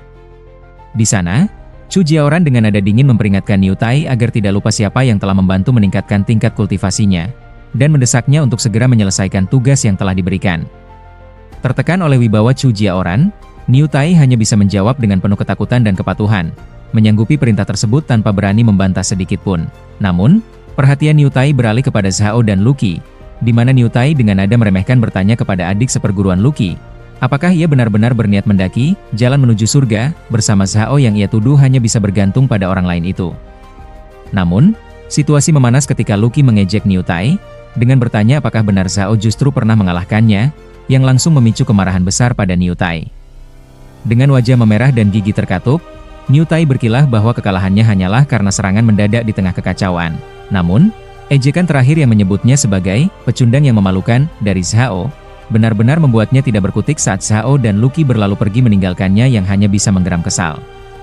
Niu Tai yang sudah tidak mampu membendung amarahnya akhirnya meledak. Ia menghantamkan tinjunya ke lantai hingga hancur berkeping-keping, sambil berteriak murka menyuruh mereka untuk berhenti. Dengan mata menyala merah dan aura kekuatan yang membara, Niu Tai melancarkan serangan dahsyat ke arah Zhao dan Luqi, memaksa Zhao untuk bergerak cepat melindungi Luqi dari hantaman yang bisa menghancurkan apapun di jalurnya itu. Tiba-tiba, sebuah benda mendarat dengan dentuman keras tepat di hadapan Zhao, memicu munculnya notifikasi sistem yang menyatakan bahwa murid luar Niu Tai telah mengajukan tantangan duel kepadanya. Di tengah kepulan debu dan aura merah yang mencekam dari Niu Tai yang sudah bersiap bertarung di depannya, Zhao hanya menanggapi provokasi tersebut dengan seringai kecil dan gumaman meremehkan seolah tantangan itu bukan ancaman berarti baginya. Meskipun Luqi telah memperingatkan Zhao dengan cemas agar tidak terpancing provokasi karena tingkat kultivasi Niu Tai telah meningkat pesat, Zhao tetap tenang dan meyakinkannya bahwa ia tahu apa yang sedang ia lakukan. Dengan senyum penuh percaya diri, Zhao justru balik menantang Niu Tai, dengan mengusulkan agar duel mereka tidak sekadar pertarungan biasa, melainkan ditambah dengan sebuah taruhan agar suasana menjadi lebih menarik, yang langsung memancing rasa penasaran lawan bertanduknya itu. Akhirnya, Niu Tai menyetujui usul tersebut dengan penuh percaya diri dan bersumpah bahwa jika ia kalah, ia akan mengembalikan pedang terbang tingkat 2 milik Zhao yang sudah diberikan kepadanya sebelumnya. Tidak mau kalah, Zhao pun membalas dengan senyum tenang, sambil menunjukkan sebuah cincin penyimpanan di tangannya sebagai taruhannya, yang membuat pertarungan ini bukan lagi sekadar ajang adu kekuatan, melainkan juga pertaruhan harga diri dan harta berharga. Setelah kesepakatan taruhan dibuat, sebuah notifikasi sistem muncul mengonfirmasi bahwa tantangan telah resmi berlaku, sementara kedua petarung saling bertatapan tajam dengan aura yang saling berbenturan. Kabar mengenai duel tersebut dengan cepat menyebar di antara para murid lainnya, yang mulai berkumpul di alun-alun sambil berbisik penuh antusias bahwa Niu Tai akan segera bertarung melawan pemuda yang mereka juluki sebagai wajah tampan dari halaman pesuruh itu. Para murid mulai bergunjing tentang sosok Zhao yang baru saja dipromosikan menjadi murid luar, menyebutkan bahwa ia memiliki tubuh yang murni, sehingga banyak kultivator wanita yang mengincar hubungan dengannya. Sebuah gosip yang memicu hinaan bahwa ia hanyalah seorang oportunis yang memalukan sekte. Di tengah keributan itu, Chu Jiaoran muncul kembali, dan dengan nada menyindir berujar bahwa pantas saja Zhao tampak tidak fokus saat menjalani sesi kultivasi ganda bersamanya, karena ternyata ia sudah memiliki kekasih kecil lain, yang langsung membuat Luqi terkejut sekaligus geram saat menyadari siapa sosok di balik provokasi tersebut. Chu Jiaoran bergumam bahwa situasi ini sebenarnya adalah hal yang baik, sembari menatap tajam ke arah Luqi dengan senyuman yang penuh rahasia. Dengan tatapan yang semakin gila dan tangan yang mengepal kuat, Chu Jiaoran menyatakan dengan kejam bahwa seekor burung yang bersikeras ingin terbang jauh, hanya pantas mendapatkan satu akhir terbaik, yaitu dicekik sampai mati oleh tangannya sendiri. Di tengah pertarungan yang akan dimulai, Chu Jiaoran memberikan perintah kejam kepada Niu Tai untuk menggunakan seluruh kekuatannya tanpa mempedulikan hidup atau mati lawan, agar tidak menyia-nyiakan kesempatan yang telah ia berikan. Niu Tai pun menyanggupi perintah tersebut dengan penuh keyakinan, berjanji tidak akan mengecewakan sang kakak seperguruan Chu Jiaoran, sebelum akhirnya ia memicu seluruh kekuatannya hingga auranya meledak dahsyat. Dengan wajah penuh kekhawatiran, Luqi berteriak memperingatkan Zhao untuk berhati-hati. Tepat saat Niu Tai melompat ke udara dan menerjang bak monster haus darah, sambil berseru agar Zhao bersiap mati. Serangan dahsyat itu menghantam tanah hingga menimbulkan ledakan energi merah yang hebat, memicu decak kagum dari para penonton yang mengenali teknik tersebut sebagai langkah bayangan sisa. Mereka berkomentar bahwa Niu Tai, yang memang dikenal karena kekuatannya, kini menjadi berkali-kali lipat lebih mematikan setelah menguasai teknik tersebut, membuktikan kepantasannya sebagai salah satu dari 100 petarung jenius teratas di sekte luar. Suasana di alun-alun semakin tegang saat para penonton mulai berbisik bahwa nasib Zhao sudah tamat. Bahkan ada yang mengira duel ini akan menjadi pertarungan tersingkat dengan risiko nyawa jika Niu Tai tidak menahan kekuatannya. Chu Jiaoran, dengan angkuh memprovokasi Luqi, sambil menyatakan bahwa inilah konsekuensi bagi siapapun yang berani menyinggungnya. Dengan tatapan meremehkan, Chu Jiaoran bergumam penuh penyesalan palsu bahwa seandainya Zhao mau menjadi anjing, penurut baginya, mungkin pemuda itu bisa bertahan hidup sedikit lebih lama. Namun, Chu Jiaoran terbelalak tidak percaya saat menyaksikan pemandangan yang mustahil di hadapannya, sembari bertanya-tanya apakah matanya sedang salah lihat karena Zhao ternyata mampu menahan serangan tersebut. Para penonton pun ikut terkesiap heran, meragukan apakah tubuh yang murni memang sekuat itu hingga bisa menciptakan keajaiban yang tidak masuk akal. Di tengah kepulan debu, terlihat Zhao dengan tenangnya justru mencengkeram kedua tanduk besar Niu Tai, menahan seluruh kekuatan pria kekar itu hanya dengan tangan kosong hingga membuat lawannya tidak berkutik. Di sisi lain, Zhao justru membalas dengan nada meremehkan, menanyakan apakah Niu Tai belum makan karena tenaganya dirasa sangat lemah, yang sontak memicu kemarahan Niu Tai yang hanya bisa mengumpat kesal karena merasa terhina. Suasana semakin tegang ketika Chu Jiaoran berteriak dengan kasar, memerintahkan Niu Tai untuk segera menelan pil pemberiannya demi membalikan keadaan. Terdesak dan penuh amarah, Niu Tai akhirnya memutuskan untuk menggunakan kartu as terakhirnya, sambil menggeram bahwa Zhao sendirilah yang telah memaksanya melakukan hal nekat tersebut. Dengan suara gemeretak gigi yang mengerikan, Niu Tai menghancurkan pil merah di dalam mulutnya. Seketika, energi merah membara meledak dari tubuhnya, menghancurkan lantai di sekitarnya dan membuat tubuhnya membengkak dengan kekuatan yang jauh lebih dahsyat dari sebelumnya. Niu Tai kini telah bertransformasi sepenuhnya ke dalam wujud yang jauh lebih mengerikan, seraya berseru dengan penuh keangkuhan bahwa ia akan memperlihatkan bentuk terkuat dari Minotaur. Melihat itu, Zhao tampak terkejut sekaligus tidak percaya, sambil bergumam kasar melihat perubahan wujud Niu Tai menjadi banteng raksasa. Sementara itu, Lucky dengan nada gera menuduh Chu Jiaoran telah berbuat curang, karena memberikan bantuan kepada Niu Tai di tengah duel yang sedang berlangsung. Namun, Chu Jiaoran menanggapi tuduhan itu dengan sangat santai, seolah-olah tindakannya memberikan pil penguat bukanlah sebuah pelanggaran dalam pertarungan tersebut. Chu Jiaoran menjelaskan dengan senyum penuh percaya diri, bahwa pil roh iblis tersebut mampu membangkitkan kekuatan garis keturunan di dalam tubuh ras iblis dalam waktu singkat. Chu Jiaoran berdalih bahwa kekuatan dahsyat yang kini ditunjukkan oleh petarung banteng itu pada dasarnya memang merupakan kekuatan asli ras mereka, dan pil tersebut hanyalah sarana untuk memicu keluarnya energi tersebut secara maksimal. Sementara itu, Niu Tai mengeluarkan ancaman mematikan, bersumpah bahwa hari ini ia akan memastikan lawannya mati dengan tragis tanpa tubuh yang utuh. Dengan napas yang memburu dan aura merah yang semakin liar, Niu Tai segera meluncurkan serangan mematikan yang disebut tabrakan bayangan.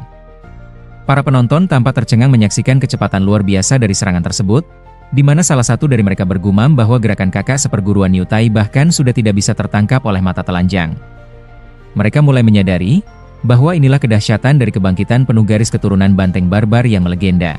Namun, di tengah gempuran kecepatan yang mematikan itu, Zhao hanya mendengus santai, menunjukkan kepercayaan diri yang tinggi seolah serangan secepat kilat itu bukanlah ancaman berarti baginya. Meskipun tidak terkena hantaman langsung, Zhao terkejut mendapati lengannya terluka dan bajunya robek hanya karena tekanan angin yang dihasilkan dari serangan Niu Tai. Zhao menatap luka kecil di bahunya dengan ekspresi serius, menyadari bahwa kekuatan fisik Niu Tai kini telah berada di level yang berbeda. Namun, tak lama setelah serangan cepat tersebut lewat, terdengar suara dentuman keras yang menunjukkan bahwa Niu Tai mendarat dengan kasar di lantai. Ledakan besar yang dihasilkan dari benturan tersebut mengguncang seluruh area, membuat para penonton terperangah melihat daya hancur yang begitu masif di depan sebuah gerbang besar. Mereka saling berbisik dengan penuh kekaguman dan ketakutan, merasa bahwa kekuatan destruktif seperti itu tidak mungkin dimiliki oleh kultivator tingkat pembangunan fondasi, bahkan mungkin sudah setara dengan tingkat Golden Core. Sementara itu, Niu Tai mendengus kesal sambil memegangi kepalanya yang tampak pening. Namun ia segera memantapkan posisinya kembali di tengah kepulan debu. Dengan tatapan penuh amarah dan aura merah yang kian membara, Niu Tai pun bersiap menerjang dengan serangan berikutnya, sambil berseru dengan lantang bahwa kali ini ia tidak akan membiarkan Zhao melarikan diri lagi.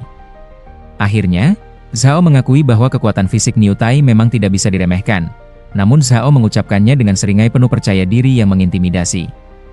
Sambil membangkitkan energi emas yang menyilaukan dari sekujur tubuhnya, Zhao memberikan peringatan bahwa kekuatan besar saja tidaklah cukup untuk mengalahkannya. Dengan tatapan mata yang berubah menjadi gelap dan kepalan tangan yang membara oleh kekuatan murni, Zhao bersiap untuk menunjukkan serangan balik. Tanpa membuang waktu, Zhao melesat secepat kilat dan melayangkan sebuah tinju bertenaga dahsyat yang terbalut energi emas, tepat ke wajah Niu Tai hingga menciptakan gelombang kejut yang luar biasa. Hantaman itu begitu kuat sampai membuat tubuh raksasa Niu Tai terpental jauh, dan tersungkur di tanah dengan keras, meninggalkan jejak kehancuran di sepanjang lintasannya. Pemandangan yang tak terduga ini, seketika membuat Chu Jiaoran terbelalak tak percaya, sambil bergumam dengan penuh keheranan tentang bagaimana mungkin kekuatan sebesar itu bisa dimiliki oleh Zhao. Niu Tai, yang telah berubah menjadi wujud iblis, kini terkapar tak berdaya di atas tanah yang retak dengan luka-luka di wajahnya, membuat para penonton terkesiap karena ia berhasil dikalahkan hanya dalam satu serangan telak. Di sisi lain, Zhao berdiri dengan tenang sambil memancarkan aura emas yang megah, memicu berbagai pertanyaan di antara mereka yang menyaksikan. Mereka bertanya-tanya apakah tubuh matahari murni memang sehebat itu, dan sejak kapan Zhao berhasil menembus tahap pembangunan fondasi. Suasana tegang seketika mencair, saat Lucky mendekati Zhao dengan wajah berseri-seri, berseru kegirangan bahwa ia benar-benar tidak salah menilai kemampuannya. Dengan penuh kasih sayang, Lucky merangkul lengan Zhao, menunjukkan rasa bangga dan lega yang mendalam atas kemenangannya. Meski tampak senang, Zhao hanya bisa tersenyum canggung sambil mengingatkan Lucky bahwa ada banyak orang yang sedang memperhatikan kedekatan mereka di tempat umum tersebut. Sementara itu, melihat Niu Tai yang terkapar tak berdaya, Chu Jiaoran mendecak kesal dan menyebutnya sebagai sosok yang tidak berguna dengan ekspresi penuh kemarahan. Tanpa membuang waktu, Chu Jiaoran segera memberikan perintah tegas kepada bawahannya untuk mengangkat dan membawa pergi petarung yang kalah itu dari sana. Para anak buahnya yang bertubuh kekar pun langsung menyahut dengan patuh, sambil menundukkan kepala sebagai tanda hormat dan kesiapan untuk melaksanakan titah sang atasan yang sedang dalam suasana hati buruk. Saat para bawahan mulai mengevakuasi Niu Tai yang pingsan, langkah mereka terhenti ketika suara peringatan terdengar menyuruh mereka menunggu, yang seketika memicu ketegangan baru di arena. Dengan nada gemetar namun menantang, mereka memprotes bahwa bos mereka sudah dipukuli hingga separah itu, dan mempertanyakan apa lagi yang diinginkan oleh Zhao. Sambil berdiri melindungi tubuh Niu Tai yang terkapar, mereka berseru bahwa membunuh pun ada batasnya. Sementara yang lain menyahut setuju dengan perasaan cemas yang menyelimuti mereka di hadapan kekuatan Zhao yang mengintimidasi. Namun, Zhao merespons kegelisahan mereka dengan senyum lebar yang santai, menyatakan bahwa dirinya adalah orang yang sangat logis dan tahu tata krama. Ia kemudian mengeluarkan sebuah kantong berisi 10.000 batu roh dan melemparkannya ke arah tubuh Niu Tai yang babak belur, sebagai biaya pengobatan atas luka-luka yang ia akibatkan. Dengan gaya yang sedikit angkuh namun jenaka, Zhao menghujani lawan yang sudah kalah itu dengan permata energi yang berkilauan, seolah menegaskan bahwa meski ia baru saja bertindak kejam, ia tetap bertanggung jawab dengan caranya yang mewah. Tindakan Zhao Mu yang melempar batu roh tersebut memicu beragam komentar lucu dari orang-orang di sekitarnya. Ada yang menganggapnya sangat sombong karena berani mempermalukan Niu Tai secara terang-terangan seperti itu. Namun, di sisi lain, ada juga yang justru merasa iri dan bergurau bahwa mereka rela dipukuli asalkan dibayar dengan 10.000 batu roh yang melimpah. Bahkan, beberapa di antara mereka mulai mengakui dengan jujur bahwa meskipun menyebalkan, sosok pemuda berwajah tampan itu kini terlihat sangat keren dan mempesona setelah menunjukkan kekuatannya yang luar biasa. Sebuah notifikasi sistem tiba-tiba muncul di hadapan Zhao, memberitahukan bahwa tindakannya memberikan 10.000 batu roh telah memicu efek pengembalian 100 kali lipat, sehingga Zhao justru mendapatkan 1 juta batu roh kembali. Alih-alih merasa senang, Zhao malah mendengus remeh karena merasa pengembalian tersebut terlalu kecil bagi standarnya. Sementara dari kejauhan, Chu Jiaoran tampak bertepuk tangan sambil memuji kemampuannya dengan nada yang penuh arti. Chu Jiaoran melangkah maju dengan penuh pesona dan menyentuh dagu Zhao secara provokatif, sambil memuji bahwa Zhao memang pria yang layak ia incar, dan Chu Jiaoran pun mengaku semakin menyukainya. Dengan tatapan mata yang menggoda dan senyum penuh arti, Chu Jiaoran membujuk Zhao untuk kembali ke sisinya, seraya menjanjikan akan memberikan segala hal yang Zhao inginkan jika ia bersedia menerima tawaran tersebut. Tanpa ragu sedikit pun, Zhao menepis tangan Chu Jiaoran dengan gerakan tegas hingga menciptakan percikan energi di antara mereka, menunjukkan penolakan yang sangat dingin. Dengan tatapan mata yang tajam dan raut wajah penuh penghinaan, Zhao melontarkan kata-kata pedas bahwa Chu Jiaoran sama sekali tidak layak untuk berada di sisinya. Mendengar penolakan yang begitu menghina, Chu Jiaoran seketika meledak dalam amarah, tubuhnya gemetar hebat saat ia berteriak tidak percaya atas kata-kata yang baru saja didengarnya. Aura ungu pekat yang mengerikan mulai menyelimuti dirinya, menunjukkan niat membunuh yang sangat kuat terhadap Zhao yang masih berdiri dengan tenang. Namun, sebelum kemarahan itu berujung pada serangan, kakak seperguruan Lucky tiba-tiba mendarat di antara mereka dengan dentuman keras, memancarkan aura biru yang tak kalah dahsyat seolah siap melindungi adik seperguruannya, dan menghadapi tantangan dari Chu Jiaoran yang sedang murka tersebut.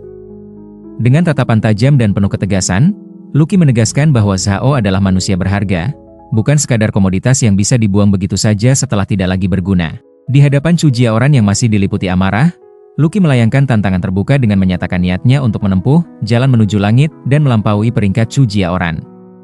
Sambil menunjuk penuh keberanian, Lucky bersumpah akan menantang Chu Jiaoran secara jantan dalam sebuah pertarungan yang adil, setelah ia berhasil mencapai puncak kekuatan yang baru.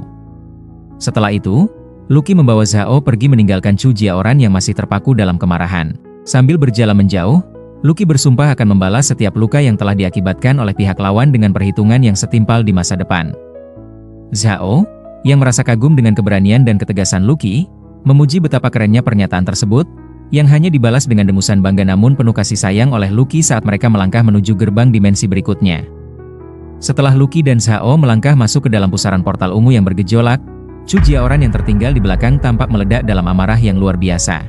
Dengan aura ungu yang menyelimuti tubuhnya dan wajah yang mengeras karena dendam, Chu Jiaoran memaki mereka sebagai orang-orang yang kurang ajar, sembari bersumpah dengan penuh kebencian bahwa ia tidak akan membiarkan hidup Lucky dan Zhao tenang setelah apa yang terjadi.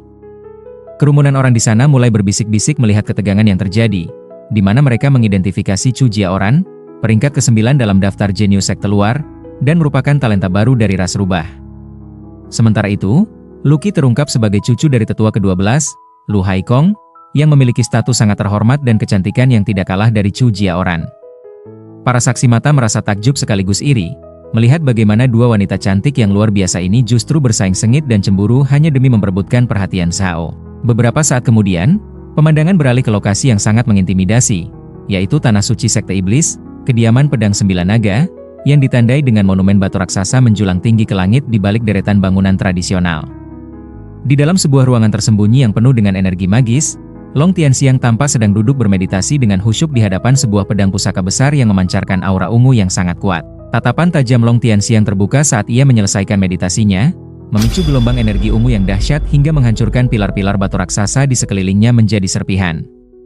Dengan sikap yang sangat tenang dan dingin di tengah kehancuran tersebut, Long Tianxiang hanya berkomentar singkat bahwa pencapaian kekuatannya saat ini barulah biasa-biasa saja.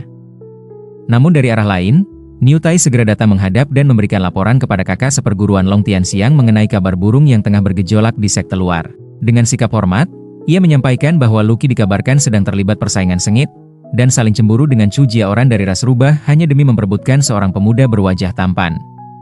Niu Tai mengaku sengaja datang untuk melaporkan hal ini, karena ia khawatir skandal tersebut dapat merusak reputasi dan nama baik Long Tianxiang. Mendengar laporan tersebut, Long Tianxiang justru bereaksi dengan kemarahan yang dingin dan mengancam. Sambil melepaskan aura pedang emas yang tajam dan mengarahkannya tepat ke leher Niu Tai, Long Tianxiang bertanya dengan nada meremehkan apakah Niu Tai cukup berani untuk mengganggu kultivasi meditasinya hanya demi menyampaikan masalah sepele seperti itu. Dalam suasana yang mencekam, Niu Tai segera membungkuk rendah sembari memohon maaf kepada kakak seperguruan Long Tianxiang, mengakui bahwa dirinya telah bertindak lancang dan berniat segera pergi untuk tidak lagi mengganggu. Namun, saat Niu Tai hendak melangkah pergi, Long Tianxiang tiba-tiba memerintahkannya untuk berhenti, yang seketika membuat nyali Niu Tai menciut kembali.